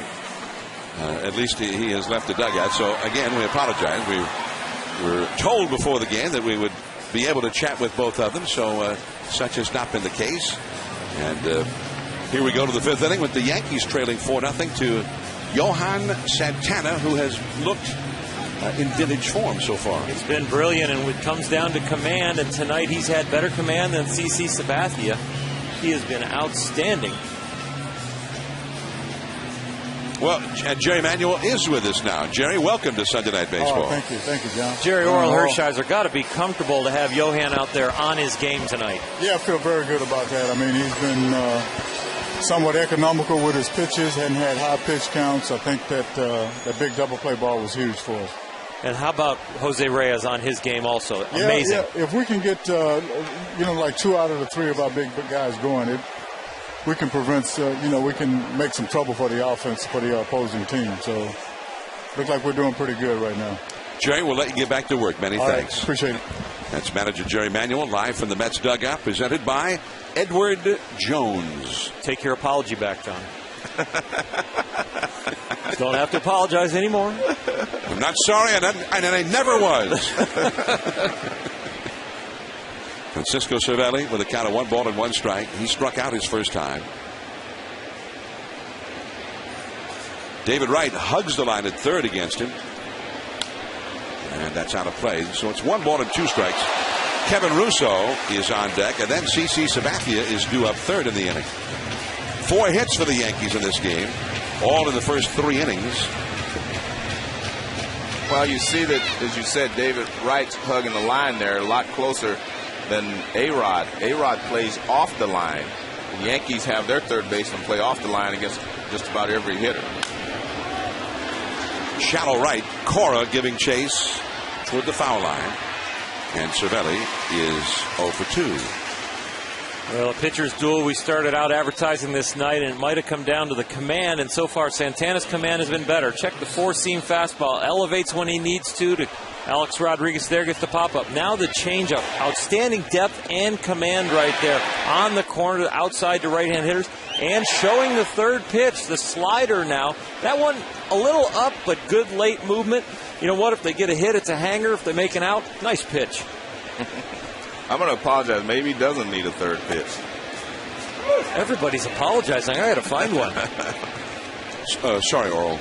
No, I have to do it. I have to issue it, John. Well, I'm sorry that we didn't get that for you already. Yeah. Please accept my apology. Kevin Russo, and the count is 1-1 strike. Russo had a night to remember here on Friday. His first major league hit. He came in as a part of a double switch. Got a hit, got that out of the way, and then hit a 2-run double that ended up driving in the only runs the Yankees got, and they won that game 2-1. So his first big RBIs in the big leagues were clutch. Well, you dream about becoming a big leaguer, and I know there's a lot of people in this area dream about being a New York Yankee. And then you do something clutch. It's a lifetime memory after a lifetime dream. I got to get Gary Carter out in my first major league out. Ground ball to shortstop. Bill Russell over to Greg Brock. Caught it, and I was a big leaguer. Well, that was a good one. Gary Hall of Famer. Yeah. 2-2 the count.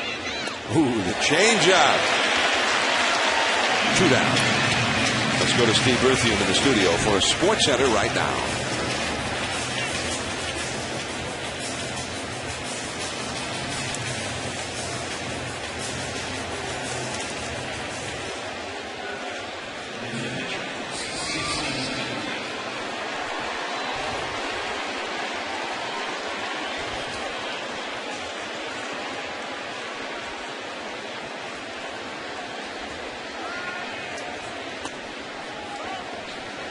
Well, our hearts go out to his wife and family.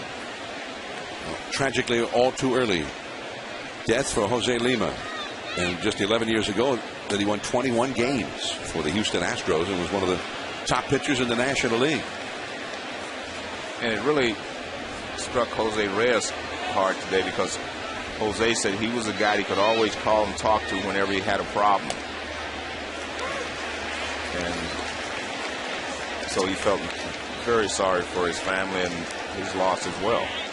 He was always a great teammate, a lot of fun to watch. Whether he was pitching well or poorly, he was so much fun as far as his antics on the mound and also just the way he was so competitive.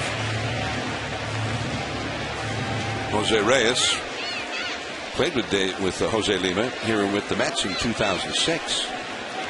David Wright, of course, was on that club. John Maine was on that team. That's all for Sabathia, who singled his first time. And Johan Santana is on a roll. The further we go into the game, the better he seems to get. Jason Bay, Ike Davis, David Wright coming up.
Run, second inning for the Mets against CC Sabathia. And here is Jason Bay to lead things off in the fifth inning. He has walked and hit that home run out into left center field. Bay has, in particular, been hot here in his new home ballpark, albeit not home run hot, but a very hot hitter in his last 15 games here. And he's also had 6 hits in his last 6 at-bats. That ball is hit well. Deep right center field. Way back there. And goodbye! Another home run for Jason Bay. He had hit 1 in 43 games, and now he hits 2 in 2 at-bats.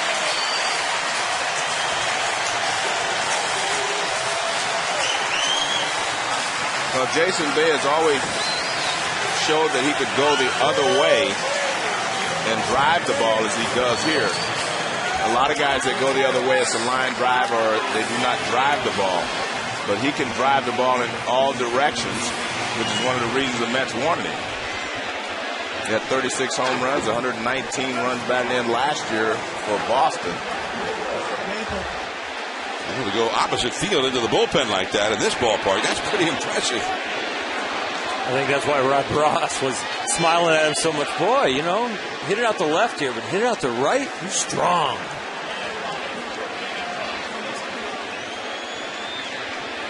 Ike Davis on a pop-up. Cervelli hustles over. Can't get there. Now let's take a look at this pitch to Bay. It's away. It looks like it was away. It's a fastball away and just goes the other way. I mean, he has always been a very good fastball hitter. You see that slight uppercut even there on his swing. That's the way he swings.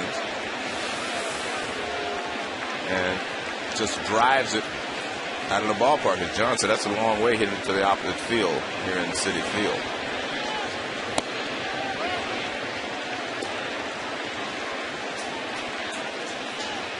But he had 4 hits in yesterday's ball game.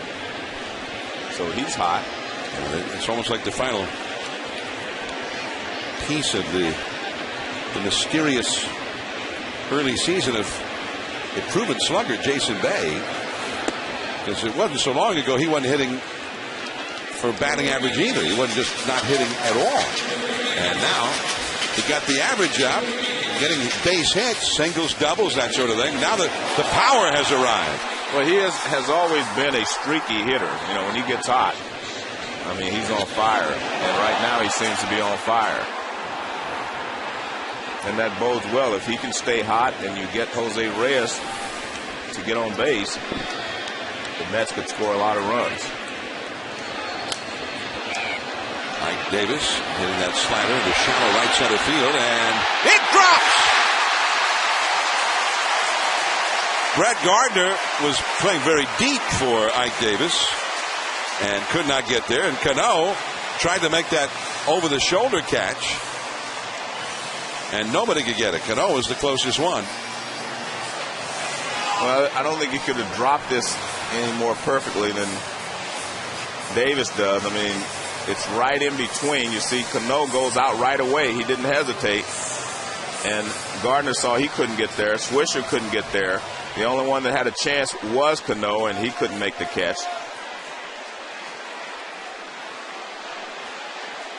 And there's always you always try to avoid a collision there as well. Now David Wright, who has struck out twice against Sabathia. And that one lost by Cervelli. And likely a pass ball there. It looks like he might have been crossed up by Sabathia. He's going to go out and talk to CC. And out comes Joe Girardi, too. A little cross up here. Looks like Cervelli is maybe thinking 4-seamer, and he gets a changeup or a 2-seamer, because that ball went towards the left-handed batter's box, and Cervelli was thinking that ball might cut a little bit. MLB.TV, baseball everywhere. Get over 100 live out-of-market games per week in HD quality where available on your computer. Visit MLB.TV for details. Citi Field all filled up for the third time. The all-New York Interleague Series, the Yankees and the Mets. They'll meet again in June over at Yankee Stadium. That ball is hammered to left field with topspin, but over the head of Russo. Coming around third is Ike Davis, and into second with a double is David Wright. 3 straight hits to start the inning against Sabathia. 6-0 Mets. Well, the reason this ball didn't go out, he hit it hard enough, but the reason this ball doesn't go out as compared to Jason Bay's, this ball, he gets a lot of topspin on that ball. You see the uppercut, and he hits the back of the ball, which imparts topspin on it, and it doesn't go out. That ball was hit awfully hard. He thought it was hit hard enough, but as soon as it got out there, it started to sink. And that ball did not carry out like Jason Bay's did. Jason Bay got a little underspin on his last one. 10th double of the year for David Wright, and his 33rd run batted in. Angel Pagan having to bend back away from that one. David Wright tied for 5th in the league in RBIs as Sergio Mitre, a right-hander, starts to warm up in the Yankee bullpen. CC Sabathia is getting lit up here. 2-0. It's interesting. I watched part of the Phillies game today against Boston, and Roy Halladay, he gave up 7 runs. He was having some problems today. They didn't play great defense, but he got knocked around a little bit.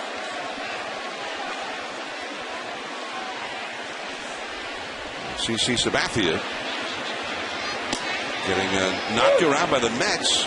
6 runs against him in 4+ innings, and still nobody out here with 2 runs in the 5th inning.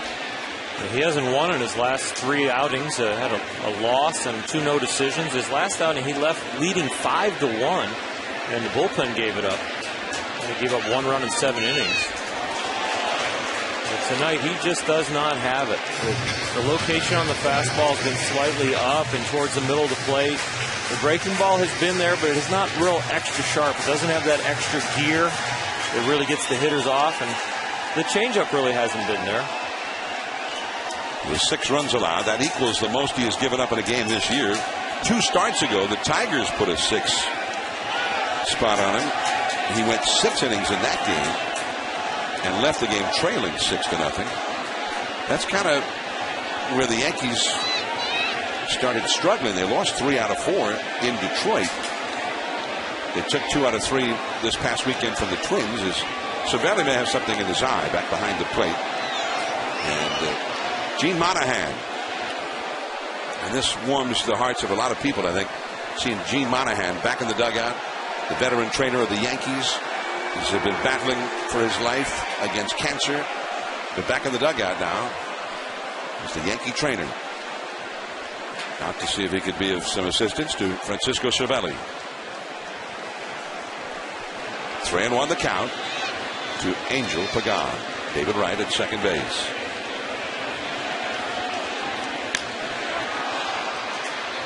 Jeter in shallow left. That is the first out. Pagan is now 1 for 3. And the powerful Rod Barajas will come up. And Sabathia, in fact, it was 2 weeks ago when we were at Fenway Park, the Yankees had won the first 2 games of that series from the Red Sox and had clobbered them 2 days in a row. Since then, they've gone 5-9. Went to Detroit, lost 3 out of 4, as we said. This week, they split a 2-game series with the Red Sox at Yankee Stadium. Lost 2 in a row to the high-flying Rays. And they split the first 2 games here and are trailing 6-0 in the 5th inning of this game, which doesn't look real good when you're facing a guy like Johan Santana. The changeup is low to Rod Barajas, who hit a double down the left field line his first time and scored the first of those 4 second inning runs. He flied out to right center his next time. 6 runs and 10 hits for the Mets against Sabathia.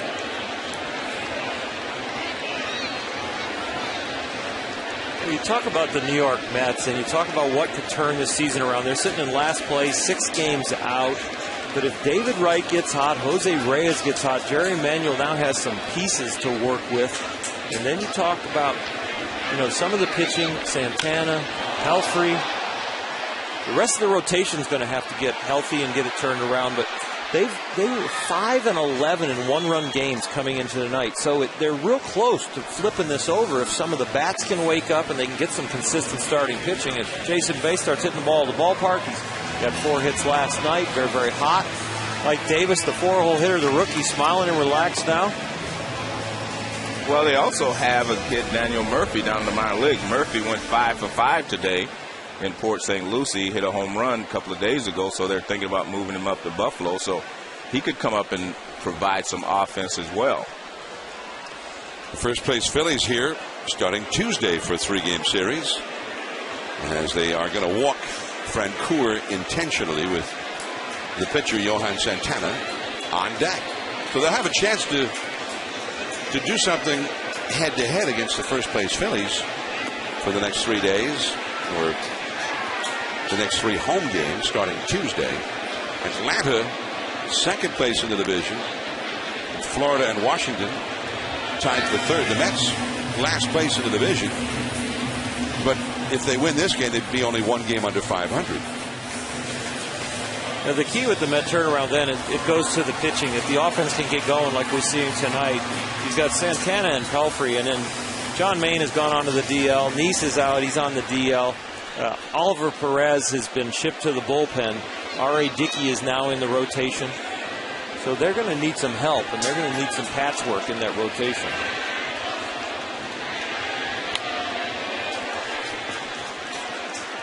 On one the count to Santana with 2 men on and 2 men out.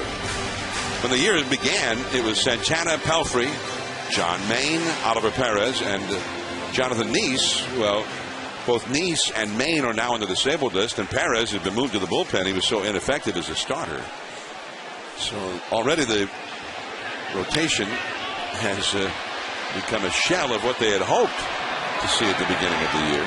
Well, did you see that note that Roy Oswalt asked for a trade in Houston? Might be someone that they could go out and get. He is obviously one of the better starters in Major League Baseball. Takahashi filled in admirably here on Friday in the rotation. 6 shutout innings. And he threw the ball exceptionally well, John. I was here that night, but he was really, really good.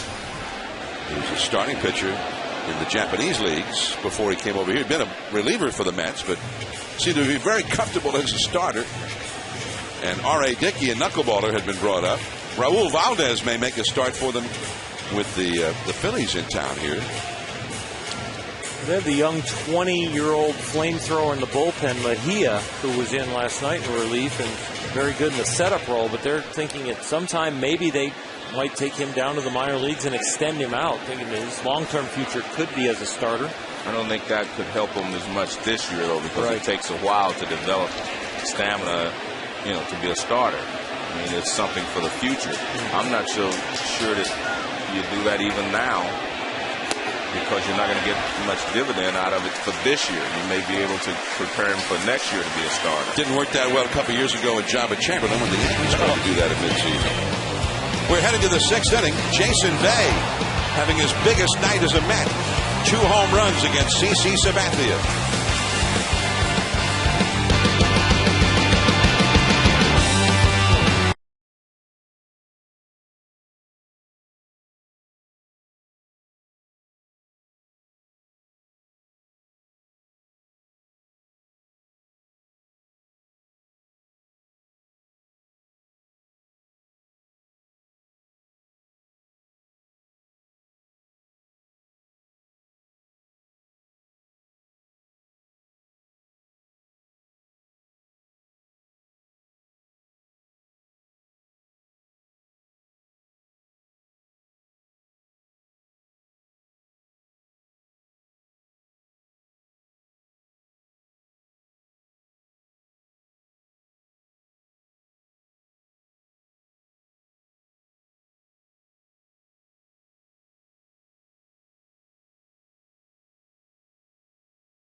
Coverage. New York and Broadway. You can make it here, you can make it anywhere. And it's always a thrill to come to New York. We've seen that today. We were staying down there at Times Square. Well, John, I was at Times Square yesterday, and the Naked Cowboy was out there playing his guitar, and then they had a naked cowgirl. Excuse me? Yeah, they were both out there playing, but the cowgirl wasn't on the square. She was on the sidewalk. I don't know if the territory is I don't know if the cowboy owns Times Square, Did you get a patent. Did you get some video of that? No, I just was walking around and saw it. So a naked cowgirl sighting by Joe Morgan. There was a cowgirl sighting. Well, I mean, she was dressed as the naked cowboy does. She had briefs on and, cowboy boots and a hat. and was playing. We need to get you one of those iPhones so you can get a shot the next time you get a sighting like that. Derek Jeter retired for the first time. He had hit 2 singles earlier. Jeter and the Yankees anxious to see Jeter start getting base hits again. He had not had too many these last couple of weeks. And see again that Santana really doesn't have a pitch to get him out with, as long as Jeter's patient and, does not swing a lot of bad pitches. When he gets a pitch in the strike zone, he's going to hit it hard. I mean, that's just the way it works with he and Santana. Here is Brett Gardner. Well, Jeter now with 8 hits in his last 12 at-bats against Santana. Since Santana left the Twins and became a Met, Jeter, who always hit him hard when he was a Twin, has hit him even harder. And tonight, 2 of his 3 at-bats have been determined in the first pitch. He hit the first pitch of the game for a single to center. This time, a line drive to right field. But as you say, he hit it very hard again. Well, he stays inside the fastball, drives the fastball to right field, and then you think, okay, if he gets him out in front of the changeup, well, you're not going to get him out in front when you hit the fastball to right field and staying inside it. That's the point. He doesn't have to compensate, as we're talking about with David Wright having to speed up on the fastball, makes you vulnerable to the off-speed pitch. Jeter doesn't have to do anything. He just looks for the ball and hits. It's interesting, though. Santana's going right after him. Not like he's saying, well, I'm afraid of this guy. I'm not going to let him hit me hard. He's only thrown him 4 pitches tonight. Jeter's hit 3 of them, 2 for singles. Gardner very fast, but Cora gets him by a step. Well, I think he knows as well that, if you get in a situation with runners in scoring position, he's going to be a little more careful. But he realizes, hey, this guy hits me hard. I'm just going to see if I can get him to hit it at somebody, as he did last time up. Now Mark Teixeira. Teixeira 1 hit in his last 25 at-bats. When we saw the Yankees 2 weeks ago on Sunday Night Baseball at Fenway Park, he had hit 3 home runs in a game the day before. David Wright stretches out and throws him out. Nice play. Santana with a 6-pitch inning. Only 63 pitches in 6 innings. And CC Sabathia is finished. Sergio Mitre is heading in from the bullpen. Top of the order for the Mets. Reyes coming up.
And it is ESPN Sunday Night Baseball, presented by Taco Bell. From New York, the final game of this first interlude of the 2010 Major League season. And it's the all-New York Subway Series, the rubber match of the series, and the New York Mets are in control, 6-0 over the Yankees tonight. And CC Sabathia, the Yankees ace lefty, is out, replaced by Sergio Mitre, 29-year-old right-hander from Southern California, back for his second season with the Yankees. Throws a lot of fastballs. 99% of them are sinkers. Jose Reyes, who's had 2 singles and is also fouled out at the plate. That's 4 hits in 8 at-bats the last 2 days for the slumping Reyes. Came into this game hitting .216. There's one that had a lot of sink to it. Too low, though, 2-0. Sergio Mitre, who originally came up with the Chicago Cubs, also spent time with the Florida Marlins. Now a Yankee. And it's 3-0. Mitre is in his 9th game of the year. He made 2 starts. He got a 3.15 earned run average, 20 innings pitched, 15 hits allowed. He's also allowed 3 home runs in those 20 innings. 6-0 Mets lead. And that's a called strike. We're at Citi Field, the home of the Mets for the Yankees and the Mets. And we had a great marquee big-time matchup. Johan Santana of the Mets, CC Sabathia of the Yankees. Reyes pops it up. Ended up off balance in that swing, and it does go back into the crowd, so he's still alive. 3-2 the count. But Santana has been sparkling. Remember the last time he faced the Yankees was June of last year, and he gave up 9 runs in 3 innings. But it was Sabathia who struggled. Sabathia 5 innings, 6 runs, 5 earned on 10 hits in his 5 innings. So he really took a pounding for the Mets. 2 home runs by Jason Bay. That will go out of play. Santana also, we saw there he'd given up 4 hits in 6 innings. He gave up 4 hits in the first 2 innings plus 2 batters, and has retired everybody since. He's retired 11 in a row now since they had 2 men on in the 3rd inning. Brett Gardner in center field. That one was hit well by Jose Reyes. Major League Baseball is proud to support Stand Up to Cancer. Visit standuptocancer.org to learn how you can help us in the fight against cancer. John, I want to take a quick second here and congratulate my daughter, Angela Morgan, and her new husband, Eric Logan. They were married this week, and it was great. So congratulations to Angela and Eric. Congratulations to you, Joe. Thank you. Thank you. A wedding in the family. Yes. You don't have to pay the bills anymore. Well, we'll send that out to her husband right now. Yeah. It's your turn, big boy. Nice guy, though. Good. It's always comforting to a father. Exactly. May they live long and prosper. 0-2 the count to Alex Cora. He knocked in the first 2 Mets runs against Sabathia with 2 down in the 2nd inning. And he had quite a battle with Sabathia, and then got the 2-run single. And the next hitter, Jason Bay, followed with a 2-run homer, and suddenly it was a 4-run 2nd inning for the Mets. All the runs scoring after 2 were down. Remember, Cora was not originally in the lineup. Luis Castillo's had a bone bruise on his left foot. Cora badly fooled there, and he's tagged out by Cervelli, who grabbed the ball out of the dirt. 2 down. Here comes Jason Bay with 2 home runs in the pocket. The first one of the 2nd inning. Out into left center over that high wall. And then he led off the 5th inning against Sabathia. Opposite field. Impressive.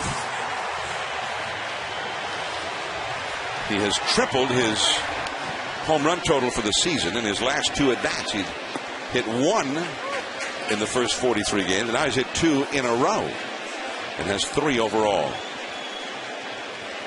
He hit 36 with the Red Sox last year.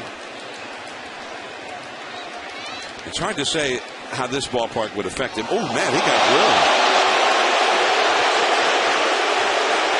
a 75-mile-an-hour pitch, and they're warning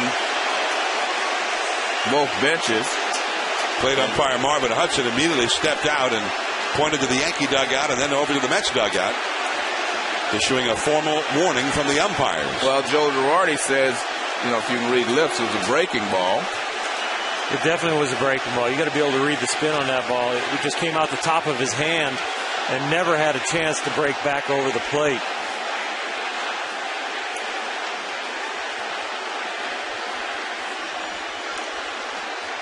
Jerry Manuel's out there too. Well, Jerry's upset because why are you warning us? We didn't do anything. Right. And technically you're eliminating him retaliating is what's happening. If you warn both sides, Jerry cannot retaliate because he and Santana both would be thrown out of the ball game. And there's going to be no risk of retaliation here because the players know that it was a breaking ball. It just kind of lollipops up there, hits him right in the middle of the back. He had plenty of time to get out of the way. He just kind of freezes, getting locked in at the plate, hitting some home runs.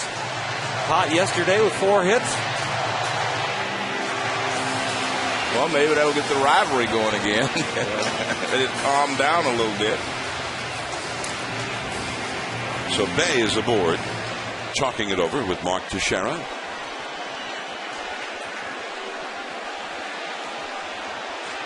His teams will play again June 18th, 19th, and 20th at Yankee Stadium as Ike Davis might have broken his bat and is thrown out by Robinson Cano. Ike Davis is 2 for 4. We're headed to the 7th inning. A-Rod is coming up. 6-0 Mets.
Jackie Robinson Rotunda, which is the main entrance behind home plate here at Citi Field, commemorating the great Jackie Robinson, who broke in here in New York with the old Brooklyn Dodgers.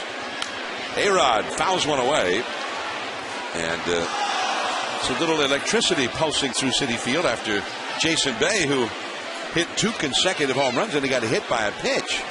And John, between innings, Marvin Hudson, the home plate umpire, he went out and talked to Santana just to kind of remind him, you can't retaliate because I'll have to kick you out of the game. Of course, Jason Bay has been the big hitter for the Mets tonight, and here's the Yankees' big hitter, Alex Rodriguez. The count is 0-2. It's a little early for Santana to go and get himself kicked out of the game. We're in the 7th. A-Rod pops it up. This is the 3rd straight time he's popped it up against Santana. Reyes, after calling off right, and there is one away. Rodriguez is 0 for 3 in the game. You can see the signal below K-zone, see the 2 by Cervelli, so we know it's going to be breaking ball. Now watch the target even, pound the glove, go alone away. Overthrow the breaking ball, comes out the top of your hand. You just spin it so much that it slips out early. And Jason Bay just kind of turns into it, 75 mile an hour. You look down there by where the count is. Definitely a breaking ball, definitely no malice to that pitch. So, and Jason Bay knows that. Yeah, both benches definitely knew that. It was just a little bit of an overreaction by home plate umpire Marvin Hudson. Joe Girardi talking to Derek Jeter there. Well, I mean, it's just, it shouldn't happen, but it's just one of those things that do happen in the ball game. By the way, Johan Santana has not hit a batter this year. There's David Wright. Robinson Cano is 1 for 3. Santana has retired 13 in a row. This game turned around after Sabathia led off to 3rd with a single. Derek Jeter got his 2nd hit of the game. They had 2 men on, nobody out. Brett Gardner was up in front of Teixeira and A-Rod. And they had a real threat going against Santana. And Gardner hit a double play ball. And then the next pitch, Teixeira grounded out to 3rd.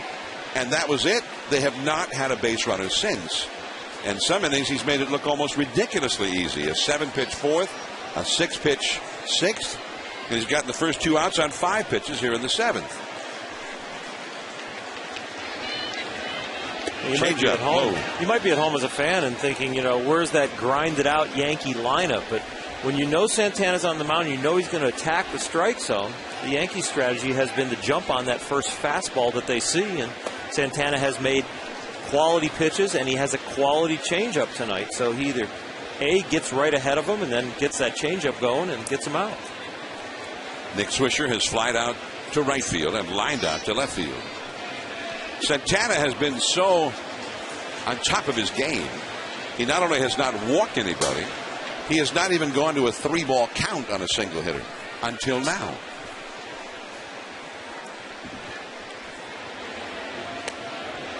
And that is his first walk. And a 4-pitch walk at that. So that'll put him back in the stretch for the first time since the 3rd inning as Cervelli comes up. Red Sox and Rays tomorrow night on Monday Night Baseball. Presented by Sears Lawn and Garden at 7 Eastern here on ESPN. Clay Buchholz and Wade Davis. And then Wednesday Night Baseball, the Yankees at the brand new Target Field in Minneapolis against Mauer, Morneau, and the Slugging Twins. 7 Eastern, Wednesday Night Baseball. Andy Bennett against Francisco Liriano.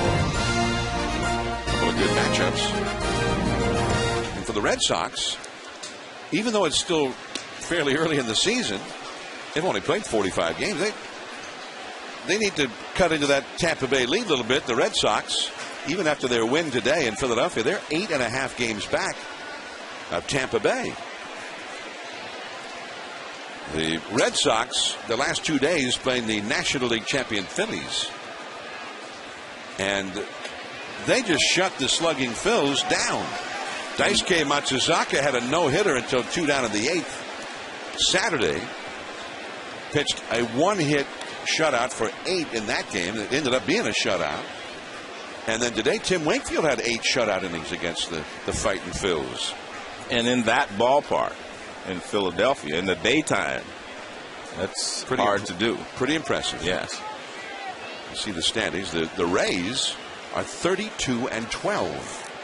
Very reminiscent, really, I guess, of the 2 years ago when they jumped ahead early and stayed ahead all year. And ultimately, they were the team that went to the World Series. Well, the real question with the Rays for me is, can their pitching hold up, for a whole season? They're pitching great now, and can those young guys sustain 200-plus innings and continue to pitch well? Yeah, David Price has really come into his own. The fastball command this year has been exceptional. It's really set him apart from his years past.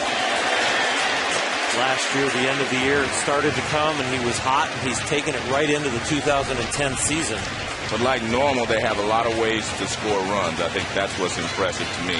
They use their speed not just on offense, but they use their speed on defense. They're a very good defensive ball club, and so they have a lot of ways to beat you, along with the pitching. And another 3-ball count here from Santana. 3-2 to Cervelli. Only 77 pitches for the night, though, thrown by Johan Santana.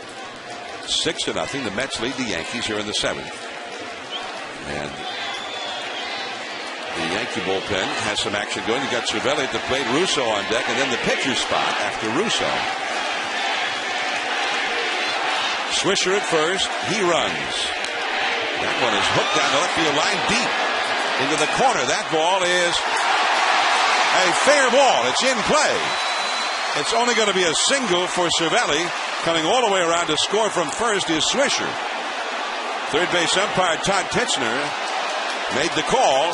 Well, Cervelli's pointing like it was out, John. And here comes Joe Girardi, also the Yankee third base coach.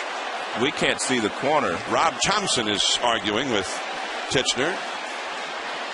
I can't see that corner. The fans are blocking us.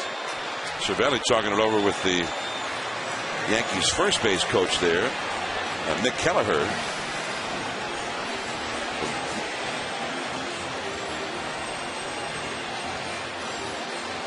But hits right at the corner of the orange line.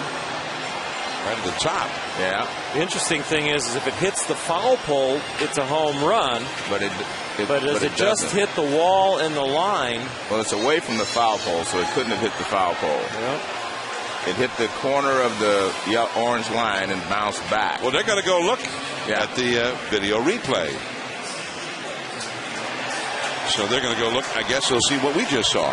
Yeah. That Titzner got the call absolutely correct. That would be a single and an RBI.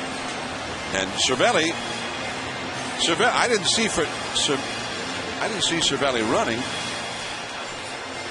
but he could have been running very hard. Well, the ground rules here, if the ball hits the orange line, it's a home run. It does not have to clear the orange line. It has to hit the orange line. I've never heard of a ground rule like that. I haven't either. I know, and I've had him calling over there to the Mets PR office and asked them again, because I thought I remembered that from the ground rules here. Why would you have a ground rule like that? I don't know. Ball's got to clear the wall to be a home run. So, it's one way to make the ballpark smaller. And that is the most bizarre ground rule I've ever heard. The ball's supposed to leave the ballpark. It normally has to hit above the yellow line or the orange line or whatever. This one hits on the line. This hits the corner.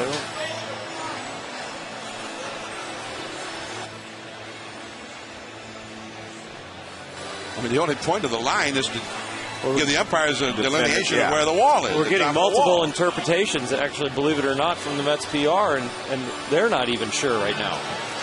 Well, the umpires are sure, and they're coming out having looked at the replay. Right. And we'll see what they're going to tell us here.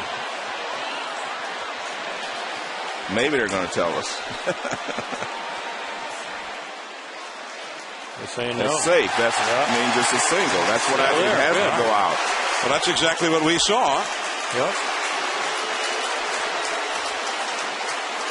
Well, you see Joe Girardi shaking his head. I mean, Joe probably thought it hit above and hit the foul pole and came back, but the ball never left the ballpark. I mean, it hits the corner and bounces back. And like I said, I've never heard of a ground rule where if it hits the line, it has to hit above the line to go out, to be a home run.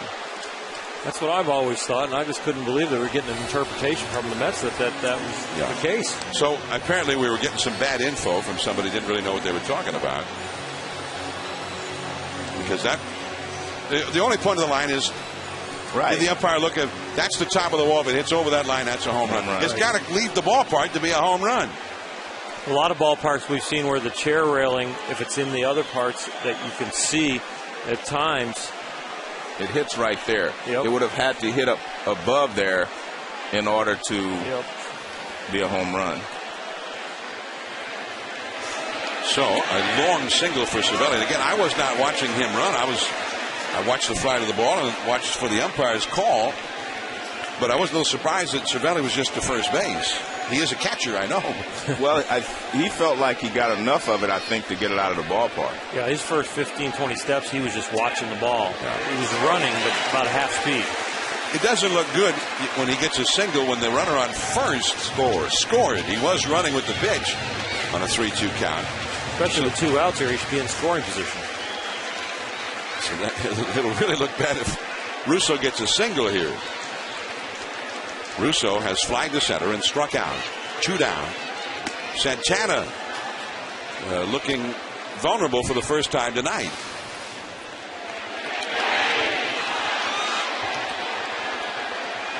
Well, when he hit it, he thought it was a home run. I thought it was hit well enough to get out. He even thought it was a home run after he rounded first there. Russo, the right center, shallow, and Francoeur. First run for the Yankees. Francoeur makes the catch, and Cervelli, he thought he had himself a home run. No! Calm down, calm down.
Experience the Fan Fest, the 2K Sports Fan Fest out at the outfield here at Citi Field, playing some video baseball, which I'm hoping that was before the game since there was an actual game to watch. And they apparently paid their way in, and there's Mr. Met. and a Mr. Met fan. Or Mr. Met Jr., I don't know. Or Mr. Met imposter. That's not the real guy. That was paper mache. Here we go to the last of the seventh inning. It's 6-1. The Mets lead the Yankees. And there's a rabid Mets fan. You got the Mets banner flying from the second deck. Sergio Mitre in relief of Sabathia for his second inning. David Wright, the hitter. Wright had an RBI double his last time, and that's a swing. Tried to check, couldn't do it on that slider, and the count is 0-1. Wright struck out on the first, struck out on the third, but then hit a line drive double over the head of Russo in left field to knock in the sixth Mets run of the game. That was in the fifth inning. His 33rd RBI of the year. Down the right field line and into the crowd. Strike two. Well, let's take a look at the three at-bats David Wright has had. There's the curveball he strikes out on from Sabathia. Another curveball he strikes out on. And the third time, this one kind of hangs there. And he hits it over the head of the left fielder and gets a double. There's A-Rod at third. A-Rod throws out Wright. And there is one away. There's been a lot of speculation in the local papers and local talk shows about the future of Jerry Manuel as a manager, and there's always speculation that his days are numbered. Early this week, the president of the Mets, Jeff Wilpon, flew down to Atlanta when the team was down there. That fueled further speculation that maybe he was going down to make a change, and so on and so forth. We talked to David Wright about all of that rampant speculation and being asked about the future of his manager all the time.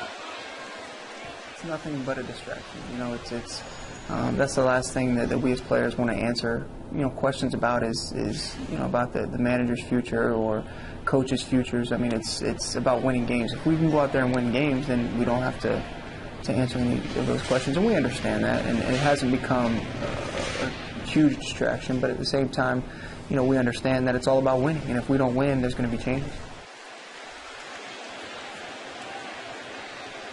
1 ball and no strikes to Angel Pagan. And you guys have both, I'm sure, at times been on teams where they were underperforming, or at least the perception was they were underperforming, where the manager was on the hot seat. I mean, is that something that you start getting asked about? And, yeah, I've never really been around when a manager was on the hot seat, but you know, a pitching coach here and there went by the wayside when I was on a ball club, but never really had a manager get so far, especially playing for Tommy Lasorda all those years. Tommy was never going to be removed. So, but it definitely is a distraction talking to other players around the league that have gone through that. Well, I was on a couple of teams where the manager should have been fired. But they didn't get fired. You're going to say that now, huh? So you were on teams where you were the one actually fueling all the speculation. Yeah, yeah, he should have been fired. But I'm like, I played, you know, on teams with Sparky and Frank Robinson, those guys, and obviously I was not in those situations. Well, Oral came up under Tommy Lasorda. Tommy was not going to get fired. No. Barajas thrown out by Alex Rodriguez, and a 3-up, 3-down inning for Mitre. On to the 8th inning, the pitcher spot, then Jeter coming up against Santana. The Yankees are down by 5.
Bun.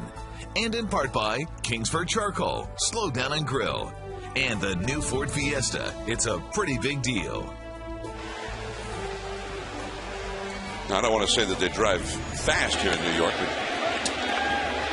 I think there was a little camera trick we were playing there. But, here's Johan Santana into the 8th inning.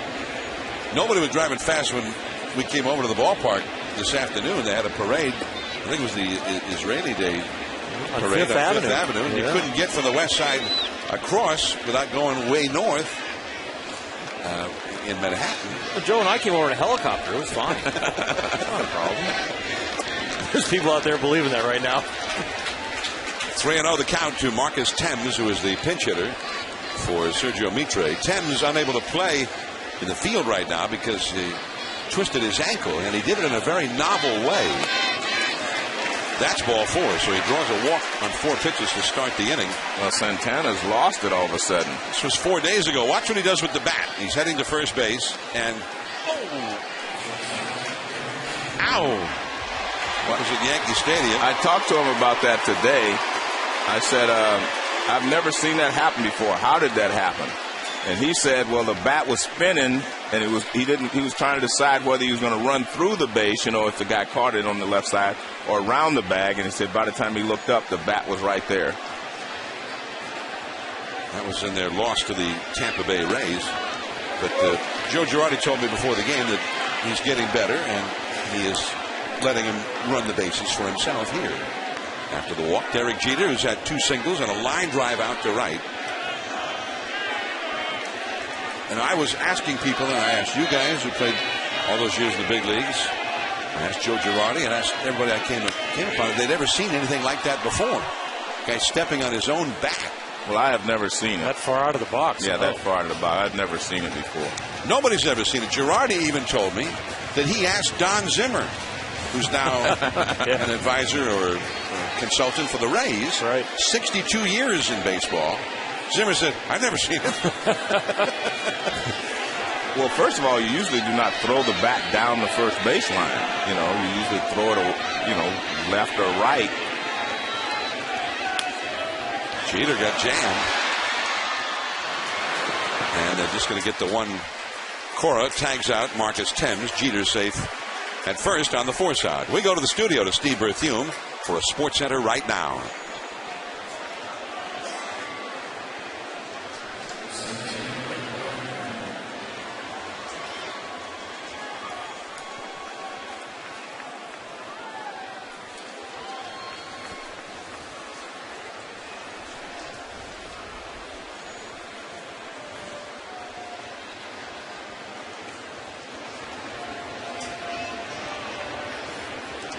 All right, Steve, thanks. And the Cardinals, wow, that's big-time trouble. That starting rotation has been one of the best in the National League. And Brad Penny, as you see, the Mets bullpen is working now with Igarashi, the right-hander, and Feliciano, the left-hander, warming up. As Santana's up to 90 pitches in the game here, but the last couple of innings, he's not looked nearly as sharp. Brett Gardner, the hitter, he's 0 for 3. Jeter at first, and 1 out here in the 8th inning. But anyway, Brad Penny hit a grand slam the other night against the former Cardinal Joel Pinheiro. Right. Back in St. Louis with the Angels. And then he hurt his back and had to leave the game. Last inning we were talking about Jerry Manuel, and in no way were we insinuating that Jerry needed to be fired. They've had such an up and down year. You think 3/5 of his rotation is not in the rotation anymore. John Maine hurt, Neese hurt, Oliver Perez lack of ability to the bullpen. So you think about the injuries, the lack of power from the Jason Bay, the 2 home runs tonight. David Wright starting to get on track. Maybe Jose Reyes starting to get on track, and he has done a great job guiding the ship through all this turmoil. Well, what's interesting to me is I was here, I said, Friday night, and they were losing, and he went out to take out the pitcher. And a lot of times fans will voice their displeasure, when you go out with the manager. When he went out to change the pitcher, there was no boos, there was nothing. I said, that told me a lot about the fans here and what they think about Jerry Manuel. That's right. The Mets third baseman David Wright, and 0 for 4 for Gardner. The one thing I will say, I don't understand how he could remain as calm throughout, all the things that have happened as he has. I mean, you would think that every once in a while he'd just get mad and explode, which normally happens here in New York. But Jerry has maintained his calmness throughout all this, and now that surprised me because I would thought sometimes maybe a manager needs to go off every once in a while on the players. Well, he is, yeah. Well, Tommy was that way. Yeah, and very much. Sparky was that way. Every manager I'd ever played for. Yep. Every once in a while when things weren't going well, you just let it go. Right. But it seems that Jerry's able to keep it in, and at least publicly anyway. Mark Teixeira, the hitter, he's 0 for 3 and 1 for his last 26. I don't think he likes you continuing that count, John. If he doesn't get a hit this time, he'll be 1 for 27. I think, when you said 1 for 24, he said, okay, I get it. But now you've continued. So people tune in and out all the time. Yeah, all right. Okay. Some people may have heard something earlier. They listen to Joe and I all the time. They might tune in and out to you, Joe. He said that he was going to take a step backwards. By that he means, he takes about 100 swings a day because he's a switch hitter, so he has to hit from both sides. He said he was going to take a step backward, cut that in half, and he was also going to stop lifting. He said he's going to, try to give himself a chance to get back in the groove. But he said he may just have been just doing too much, or trying to do too much. Yankee fans might say he's done too little. That's a base hit. His second hit in the last 27 at-bats. Or he's 1 for his last 1. He likes that better, I'm sure. Around to third goes Jeter, and now Alex Rodriguez comes up. Here's a look at the K-Zone. Look at that last pitch, brought to you by Kia. Well, the fastball pretty much in the middle of the plate, down a little bit, and a good swing put on it by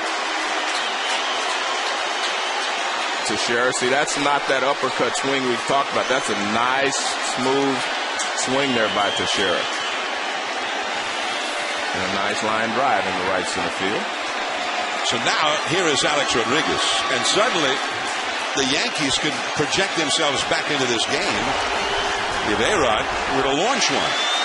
And he's launched a lot of them over the years. On the inside corner with a fastball, strike 1. And that was a very smart pitch. He's gotten A-Rod out, getting him to pop up on changeups. So A-Rod was probably looking changeup there. So what does he do? He busts the fastball in on him. Igarashi, the right-hander, Feliciano, the left-hander, still up in the Mets bullpen. 2 men on, 2 men out. They go inside again and off the inside. 1 ball, 1 strike. Alex Rodriguez has popped up 3 straight times to second, to shallow right, and to shortstop against Santana in this game. Well, obviously you can pitch A-Rod in with a good fastball, but the danger is if you miss a little bit and move that fastball out over the plate, you can definitely launch it out.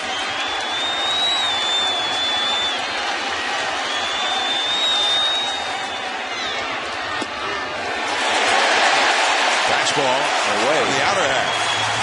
I mean, this is smart pitching right here. A-Rod been sitting on that changeup because he's gotten him out with it.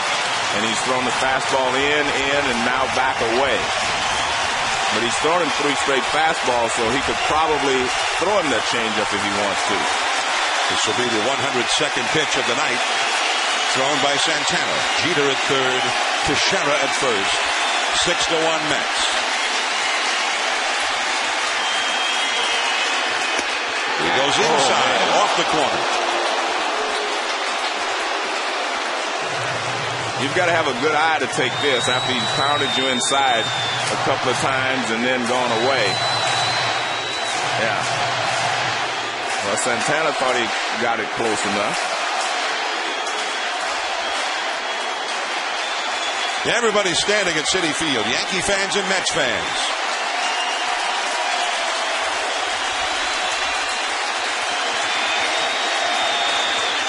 Change up, but very high out of the strike zone. And that's a full count. Well, he didn't want to just throw a changeup. He wanted to throw a nasty one, and he overthrew it and just pushed it too high. Okay, what would you throw in this situation? Well, I'm going to throw the changeup, and I'm not going to throw it for a strike. I'm going to plan like I've got a base open. I don't want to give him a pitch to hit for a home run. I've got a 5-run lead. I'm going to throw the changeup right down the middle and bounce it. Jeter at third, Teixeira at first. Teixeira ready to run with 2 down. He goes. And the fastball up, fouled off the right field line. See, I continue to make a pitcher's pitch here. I don't think this count is 3-2. I try and throw something out of my hand that looks like a strike and either ends up on the corner or ends up for a ball and makes him chase. Because Alex Rodriguez wants to hit a home run. He wants to cause damage right now. They're running out of outs and opportunities.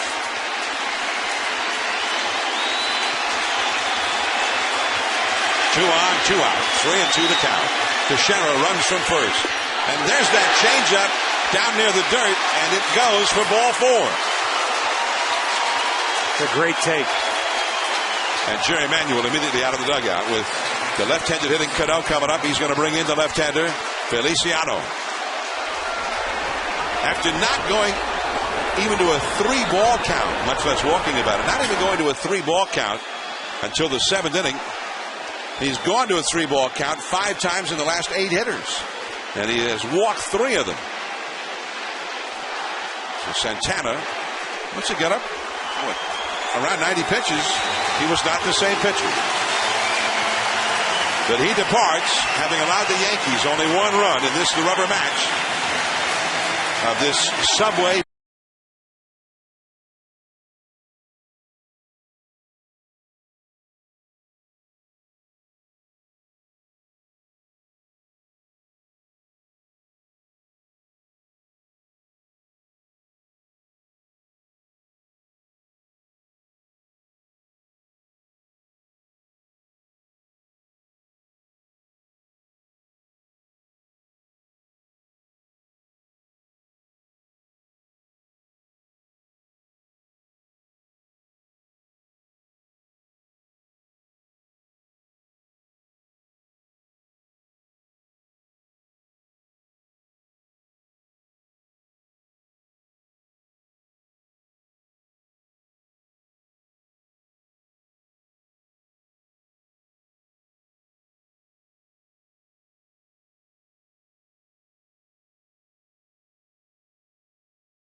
Pedro Feliciano in for the Mets bullpen. He inherits a bases-loaded, 2-out situation. And the outstanding left-handed hitter Robinson Cano at the plate.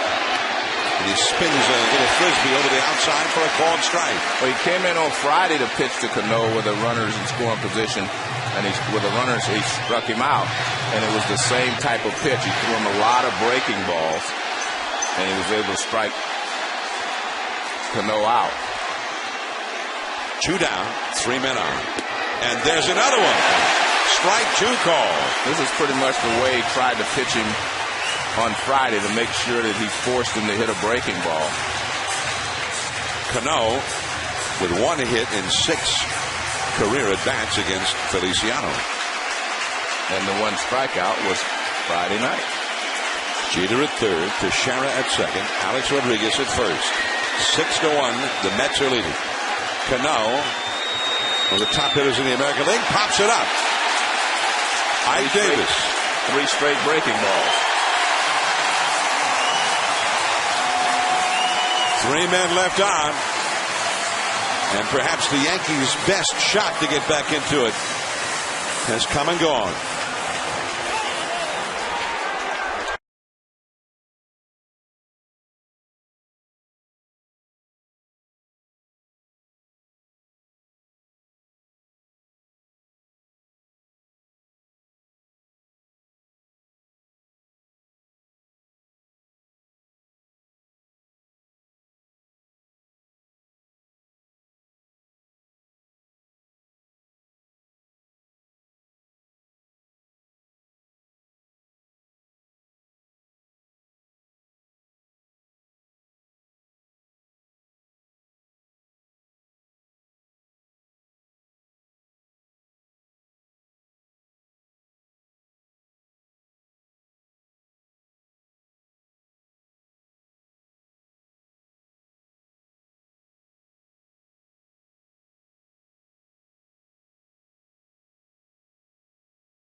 Way back there. Gone! What a home run! Goodbye! Another home run! 2 home runs for Jason Bay. His first year with the Mets. And tonight, the slugger that they signed has appeared. 6-1, the Mets are leading. Jason Bay, 2 homers, 3 RBIs. There's a new pitcher for the Yankees, Boone Logan, their left-hander. On in relief of Sergio Mitre, the Yankee starter. Sabathia went 5 innings.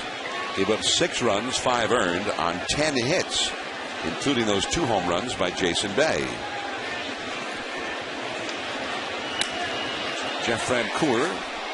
Cano after the backhand. He's got a great arm, and there's one away. Cano really has a shortstop's kind of an arm. Yeah, he does. He's got a shortstop arm. And a shortstop's arm with a quick release.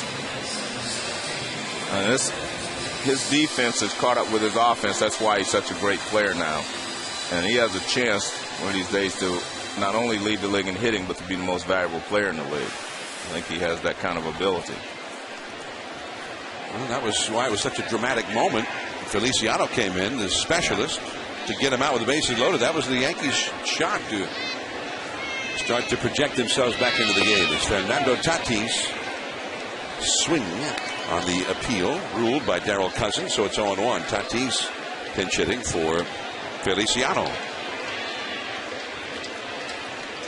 The Robinson Cano came into this game hitting .337 with 9 home runs, a little over a quarter of a year.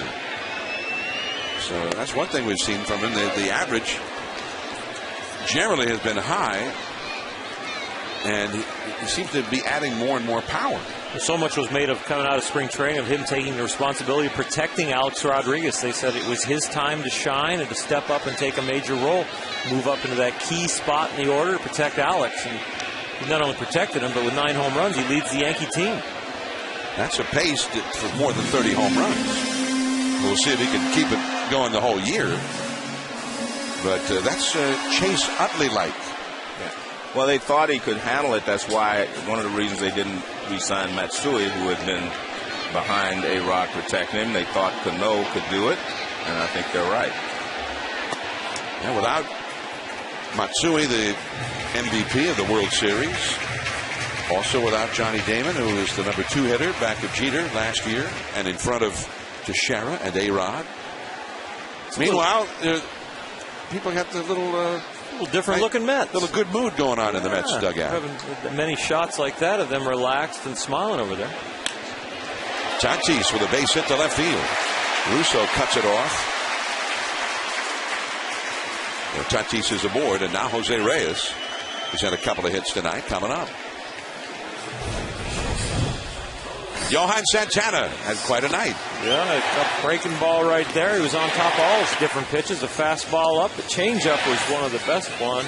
Another changeup, and even didn't lose his concentration on CC Sabathia when he had to swing the bat. And our Chevrolet player of the game, Johan Santana. 7 2/3, 6 hits, 1 run. Nice night. And a little bit of redemption for Santana. The last time he faced the Yankees was an unhappy night for him. 9 runs in 3 innings. It was the worst start of his career until 3 weeks ago, which brings up another point. This was his first shot against the Yankees since that drubbing he absorbed last year. He will not face the Phillies this week, but he will face them, rest assured, at some point later on in the season after they clobbered him worse than anybody's ever clobbered him before 3 weeks ago. They had a little payback against CC Sabathia also. They had faced each other 4 other times. Cleveland and the Minnesota Twins, and CC had gotten him for a 3-1 clip. So now he maybe moved that record to 3-2 tonight. Some of the greatest left-handers that you're going to see, especially in the game today. You think of Cliff Lee and John Lester, maybe David Price, who won again tonight, I think, with Tampa Bay, 10-6, beat Houston. CC and Johan. 0-2 to Reyes. Hit hard. Could be 2. Backhanded by Cano to Jeter. Over to first. Double play. Very slickly turned. On to the 9th inning. And Nick Swisher coming up. The Mets lead the Yankees 6-1.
Red Sox and Rays from the Dome in St. Petersburg. Then the Yankees at Target Field, the brand new, beautiful home of the Twins in Minneapolis. That'll be Wednesday night baseball at 7 Eastern. Andy Pettit for the Yankees against Francisco Liriano of the Twins. The Mets in the rubber match of this series with the Yankees leading 6-1. And here is Ryota Igarashi from Tokyo, Japan. Igarashi began the year, made the 7 appearances and had a 1.35 ERA. He was very impressive, but he injured his hamstring, missed the last 30 games. They just activated him from the disabled list today. He made 4 rehab appearances in the minor leagues for the Mets, getting himself back in shape, ready to go. So now he is back in the big leagues and gets his first taste of the Subway Series. 0-1 the count to Nick Swisher, who has flied out to left, or rather flied out to right, lined out to left, and walked and scored the Yankees' only run. Switch hitter batting lefty now. Blew a fastball at 95 miles an hour. So he got some pretty good stuff, it looks like. Yeah, he's a power fastball guy with a split and a curveball, and he can get it up above 95. With the Yakult Swallows in Japan.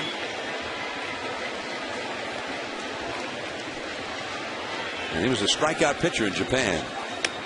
That fastball up and away. 1 ball and 2 strikes. This is another, spoke in the wheel for Jerry Manuel, a guy who's not coming really back from a slump, but an injury that adds another piece. You get Reyes hot, you get Bay hot, you get David Wright on track, get a couple starters going like Pelfrey and Santana, fill in the rest of that rotation. The bullpen gets a little bolstered up. They're in last place with only 6 games out. They've numbered 5 and 11 in 1-run games coming into tonight. So maybe you add turn around. Oswalt. Yeah, well, you never know. Shoot. Jerry would like him. Well, one of the things I read is that the Mets do have payroll flexibility to add a pitcher later on. There's a splitter, and that's low. 3-2. Isn't it amazing in New York? Our first game in here, Jerry was on his way out. Then they win 8 in a row, and Jerry's fine, all settled in. Now we come back in here again, and the owner has come to visit them on a road trip, and is Jerry back on the hot seat. Now they win the night. We're talking about pieces coming back, and they get this thing around. Things change quick in New York. Well, they really could change dramatically if Roy Oswalt all of a sudden was in that rotation, backing up Johan Santana and Mike Pelfrey. Yes. Jason Bay, they would change dramatically if Jason Bay became Jason Bay again. And tonight, he gave an indication that that's about to happen. He hit 2 home runs. David Wright had an RBI double in the 5th inning.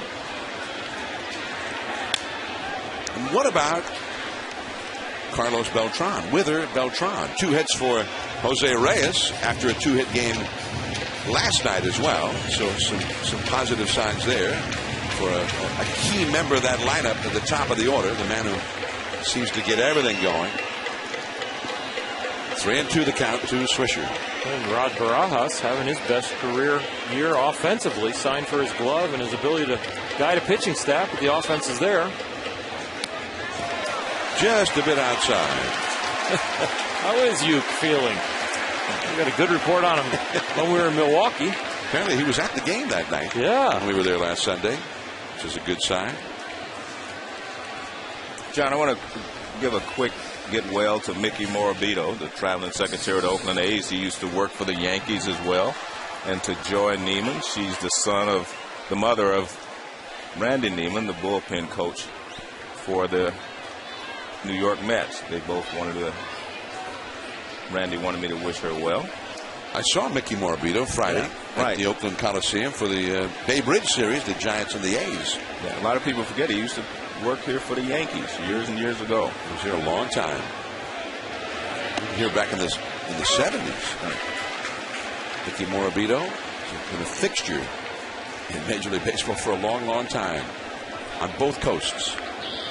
1 strike to count to Francisco Cervelli. Runner at first, nobody out here in the 9th. It's 6-1. The Mets leading the Yankees.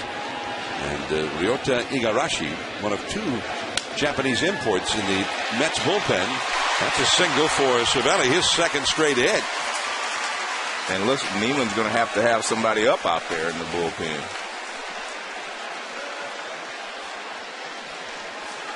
Let's have a look now from K-Zone, brought to you by Kia Motors. You come back from the DL, and some of the times the adrenaline's there. You miss your locations every once in a while. You have to kind of rely on the fastball, even though it's your main pitch. You don't mix in. I'll tell you what, you get a few guys on, this guy gets up. And there is K-Rod, the veteran closer of the Mets, getting ready for the first time in the bullpen. 2 men on, nobody out. Kevin Russo, the hitter, and that's a called strike. Well, K-Rod actually was like Mariano Rivera. He came in yesterday in the 8th inning. Got a 5-out save. Yeah. So they don't play again until Tuesday. So why not? Nice save there by Barajas, and a ball in the dirt, and things still looking real shaky for Igarashi. K-Rod yesterday got the 5-out save, the second one he's had this year. 2 of his 9 career saves of that length have come this year. Threw 28 pitches in that game. There is Juan Miranda on deck. The pitcher due up next. The splitter in the dirt. And nothing's even close right now for Igarashi. You get a little adrenaline. You're back out there in the competitive environment. You're in the Subway Series. Your fastball is good, but the hitter right now can eliminate your secondary stuff because you can't throw it for strikes. So the fingers might not go down, but the hitters will not respect the fact that you can throw other pitches until you show you can get them over. with the fact that you're ahead by 5 runs, I think you still have to use that fastball.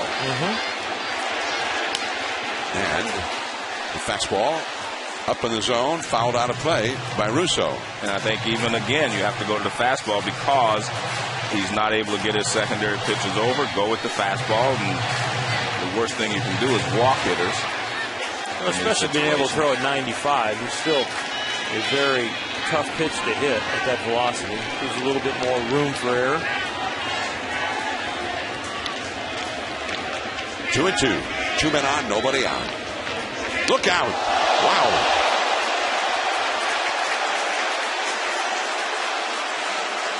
Well, maybe that was one of those reach back and let it go fastballs, and he threw it, like you say, overthrew it.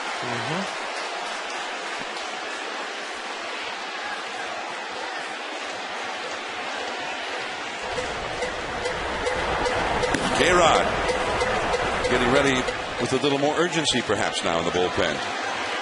1 pitch away from loading the bases here. He needs to throw a strike.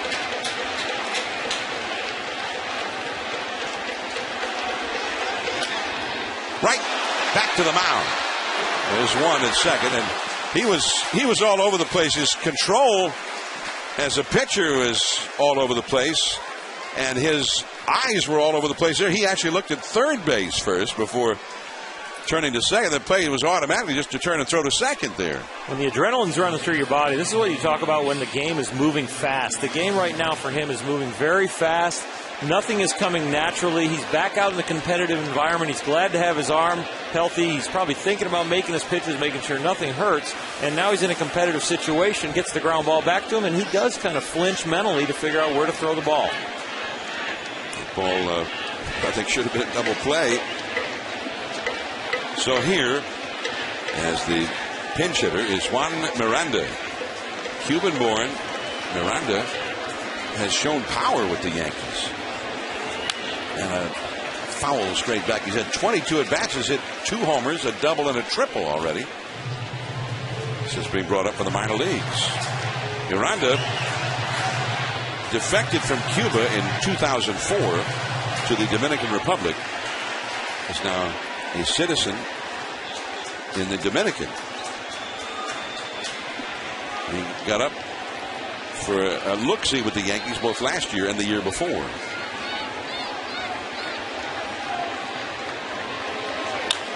Base hit to right field.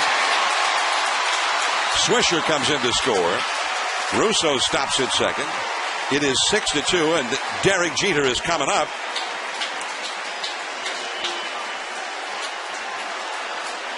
The possible tying run would not be Jeter, but the man on deck at this point. And here comes Jerry Manuel. And he has signaled to the bullpen to bring in Francisco Rodriguez. K-Rod. 6-2 match. Save situation now. The possible tying run is on deck as he comes in. A save situation.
Game 3 of this interleague series in New York, the all-New York Yankees and Mets. But the Mets trying to wrap up the series have run into a little trouble here in the ninth inning. A run is in, 2 men are on, and the top of the order coming up. And so the closer, Francisco Rodriguez, has been summoned after throwing 28 pitches and working the final 1 2/3 innings here last night. The 28 pitches would be more stressful if he hadn't started throwing that changeup in the last couple years. So when he was fastball, curveball, and a lot of curveballs, that'd be more stressful on the arm. But now with the changeup, 28 doesn't worry me quite as much. Derek Jeter has had success against K-Rod. 5 for 11, plus 4 walks against him. So he's reached base 60% of the time that he's faced K-Rod. Jeter 2 for 4 tonight. Look out. The curveball goes right over his head.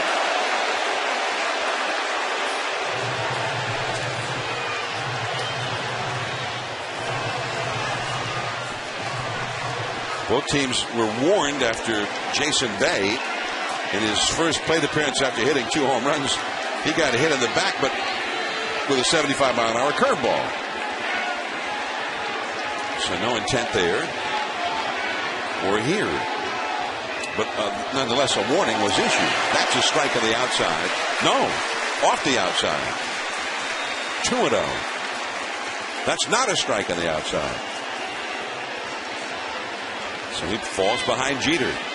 You got Brett Gardner up next, a left-handed batter, and then the power to Shara and Alex Rodriguez. At the knees. That's a strike, I'm pretty sure. Jeter had no intention of swinging right there. He was just trying to get on base, bring that tying run to the plate. One more base runner, and they would have the possible tying run at the plate with Russo at second and Miranda at first. 2-1 the count to Jeter.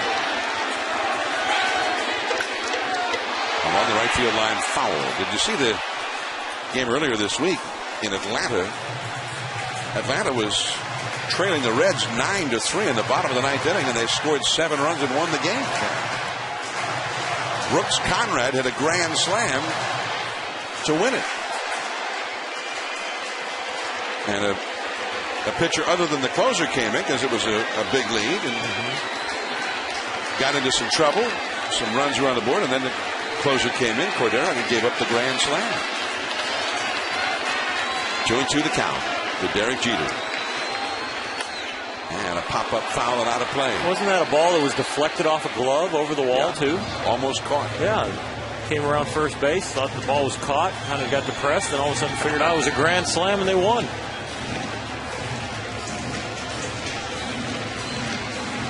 Two and two to Derek Jeter. Yankees tried to mount what would appear to be an unlikely comeback. They were down 6-1 going to the ninth inning, but they have a run home. They have 2 men on. And Francisco Rodriguez is in the game to try and stop this thing right now.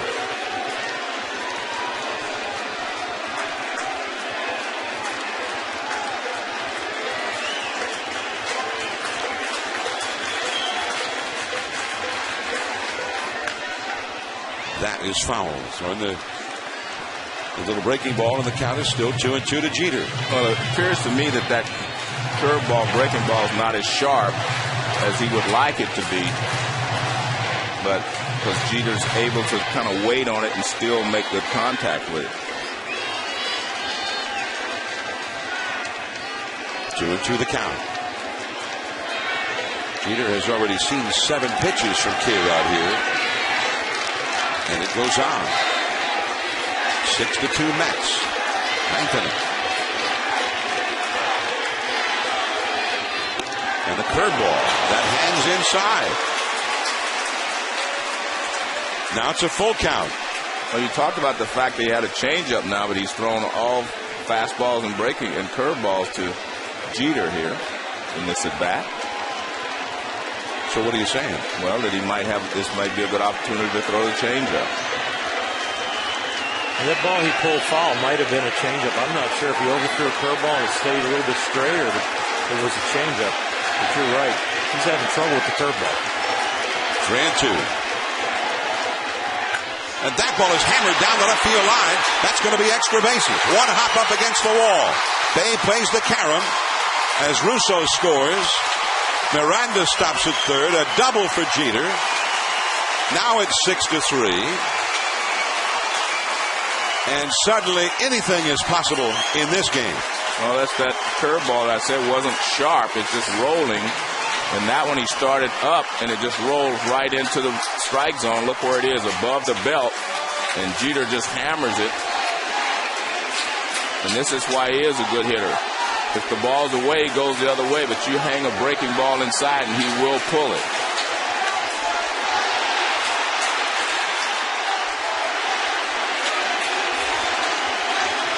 Teixeira watching from the on-deck circle, or heading out to the on-deck circle.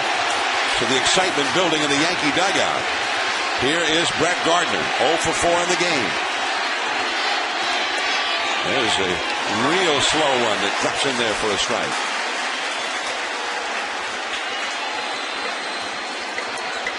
So Gardner is the possible tying run, but he is not a power hitter. Having said that, he has hit a couple of home runs this year. And right now they're seeing a K-Rod who is not his usual crisp self. Back with a fastball. No swing on appeal. Ruled by third base umpire Todd Titchener. 1 ball, 1 strike.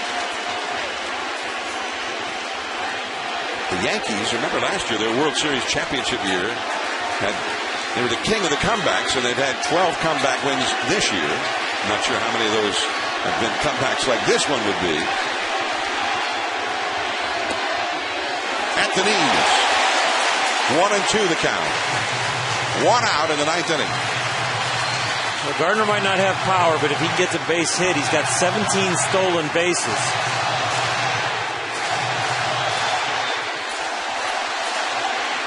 He's also a good 2-strike hitter. 28 2-strike hits.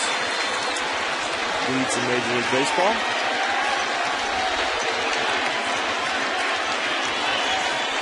Runners at second and third.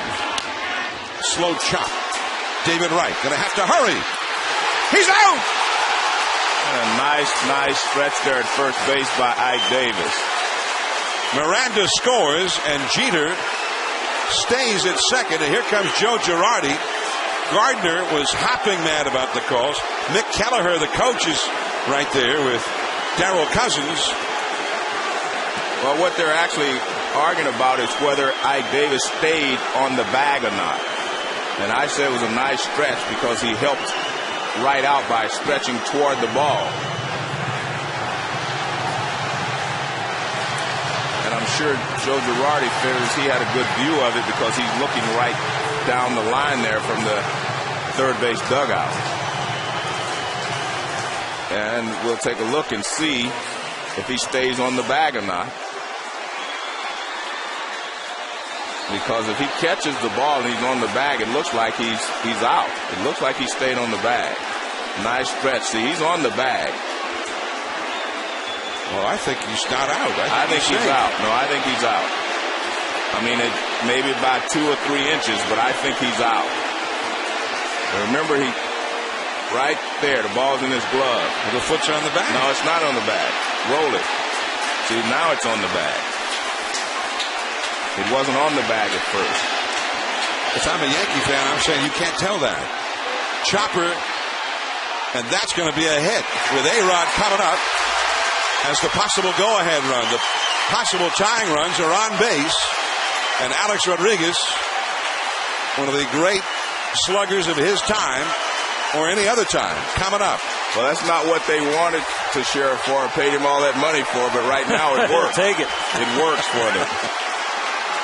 Tell you what, that chopper takes you back to the play before, and was he out or safe? He was out. Tell you what. Let's see if we get a better look. Now watch, his heel is not on the back. His heel is not there. See, the ball's in his glove already, and now he hits the bag. I mean, it's very close, obviously, but he was out. It was like 2 inches, looked like to me, or 3 inches above the bag when the ball went in the glove. I mean, the ball's got to be in the guy's glove before the foot hits the bag. Well, it was. I'm not so sure myself. Well, let's see. It might not have been visible. It might not have hit the back of the glove yet, but it was within the circumference of the glove. Yeah. Ramiro Pena, who is the possible tying run as a pinch runner for Teixeira at first base. Alex Rodriguez has never done well against K-Rod. 2 for 16 lifetime, including 9 strikeouts. So more than half of his career at bats against K-Rod, he has struck out. This is not the sharp K-Rod that you were used to seeing, though. Very high. I would say in those times when he was striking out, he had a better breaking ball than he has tonight. He has hung it over right-handed hitters' heads. He's hung it to Derek Jeter for the hit to left.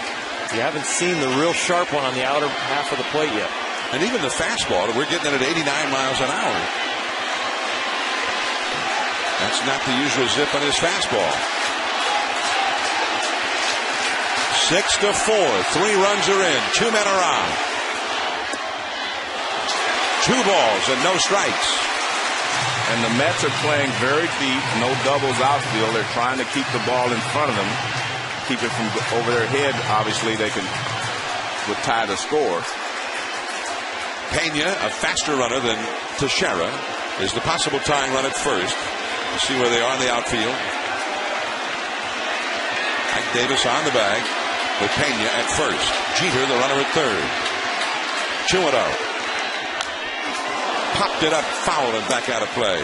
I was going to say, I think you have to go after A-Rod. I don't think you want to have to pitch to Cano in this situation, and that's why they wanted him behind him to protect him. Fastball right at the top of the zone and pretty much in the middle of the plate. And Alex is locked in. You remember his last at bat, he battled Santana. Santana threw some quality fastballs, tried to finish him off with a 3-2 changeup that was borderline, and Alex took it. So he's seeing the ball real well out of the pitcher's hand. A-Rod 0 for 3 with a walk in this game. 2-1. 3-1.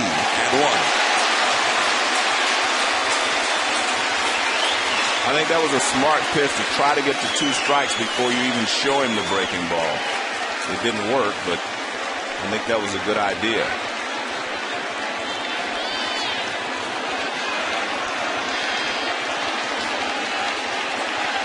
Three and 1 the count to Alex Rodriguez.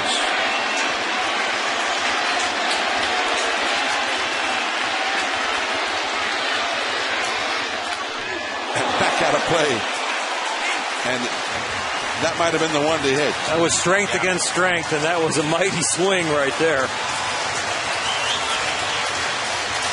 I mean, I think that actually Francisco Rodriguez, K-Rod, I think he's in control here. Because A-Rod knows he's got the curveball. He hasn't seen it. And what do? Yeah, it's in the back of your mind. In the back of your mind. A-Rod with 589 career home runs facing K-Rod, the great closer. He can go with another fastball if he wants. Pena will run from first. He goes. And he changed up. Beautiful pitch in that A-Rod hadn't seen it before, this at-bat. It's another great at-bat by Alex Rodriguez. Yeah. That was a strikeout pitch right there, down and away. Yeah, K-Rod is feeling his way through this at-bat. He's trying to challenge him with the fastball. He knows he doesn't want to hang another curveball like he did to Jeter. And he goes to his third pitch, his changeup, in a key role. So you know he is trying to pitch his way through this save, not really dominate. That was a great pitch. It was just excellent plate coverage by Alex Rodriguez. This will be the seventh pitch to A-Rod. 3-2 the count. Pena runs from first. And a foul deep down the right field line. Followed up the changeup with a fastball. And a defensive swing by Alex Rodriguez, just fighting it off. He was trying to read the pitch, and he saw a fastball down the middle, and he just did an emergency hack.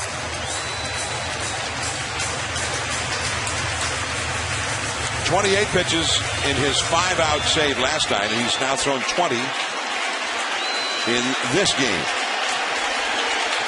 Alex Rodriguez, for a while last year, seemed like every other week he was hitting a walk-off homer or a walk-off double. The possible tying run is at first. Jeter over at third. There goes Pena. Change up! Struck him out! And the ball game is over. What a battle between Francisco Rodriguez and Alex Rodriguez. And finally, as he's done almost invariably in their personal battles over the years, it is K-Rod who prevails, and the Mets have won to take this series. Well, you have to give K-Rod all the credit. I mean, look, he's coming in after throwing 28 pitches last night, and as you described it perfectly, Oral, he pitched his way through this. He did not dominate. He did not have the sharp breaking curveball. He didn't have all the pitches that the weapons that he usually takes to the mound with him. The last pitch, he had thrown him the fastball, he had thrown him a changeup. Alex had battled him throughout the whole at-bat. Fastball, I think this is a curveball. See it drop. It's almost the same one that Derek Jeter hit for a double, but it's almost one of those hangers that you're glad it hangs because it jams the hitter. If he throws it and it breaks well, it's out over the plate. Maybe Alex gets it because of the height, but it stayed on the inner half and tied him up. And I tell you what, this was a great effort by both teams tonight. Great ball game. The Mets, back of Johan Santana, beat the Yankees and CC Sabathia. And they'll meet again next month at Yankee Stadium. Next on ESPN, SportsCenter. This has been a presentation of ESPN, the worldwide leader in sports. Now for Joe Morgan, Oral Hershiser, and our entire crew. This is John Miller from New York saying good night.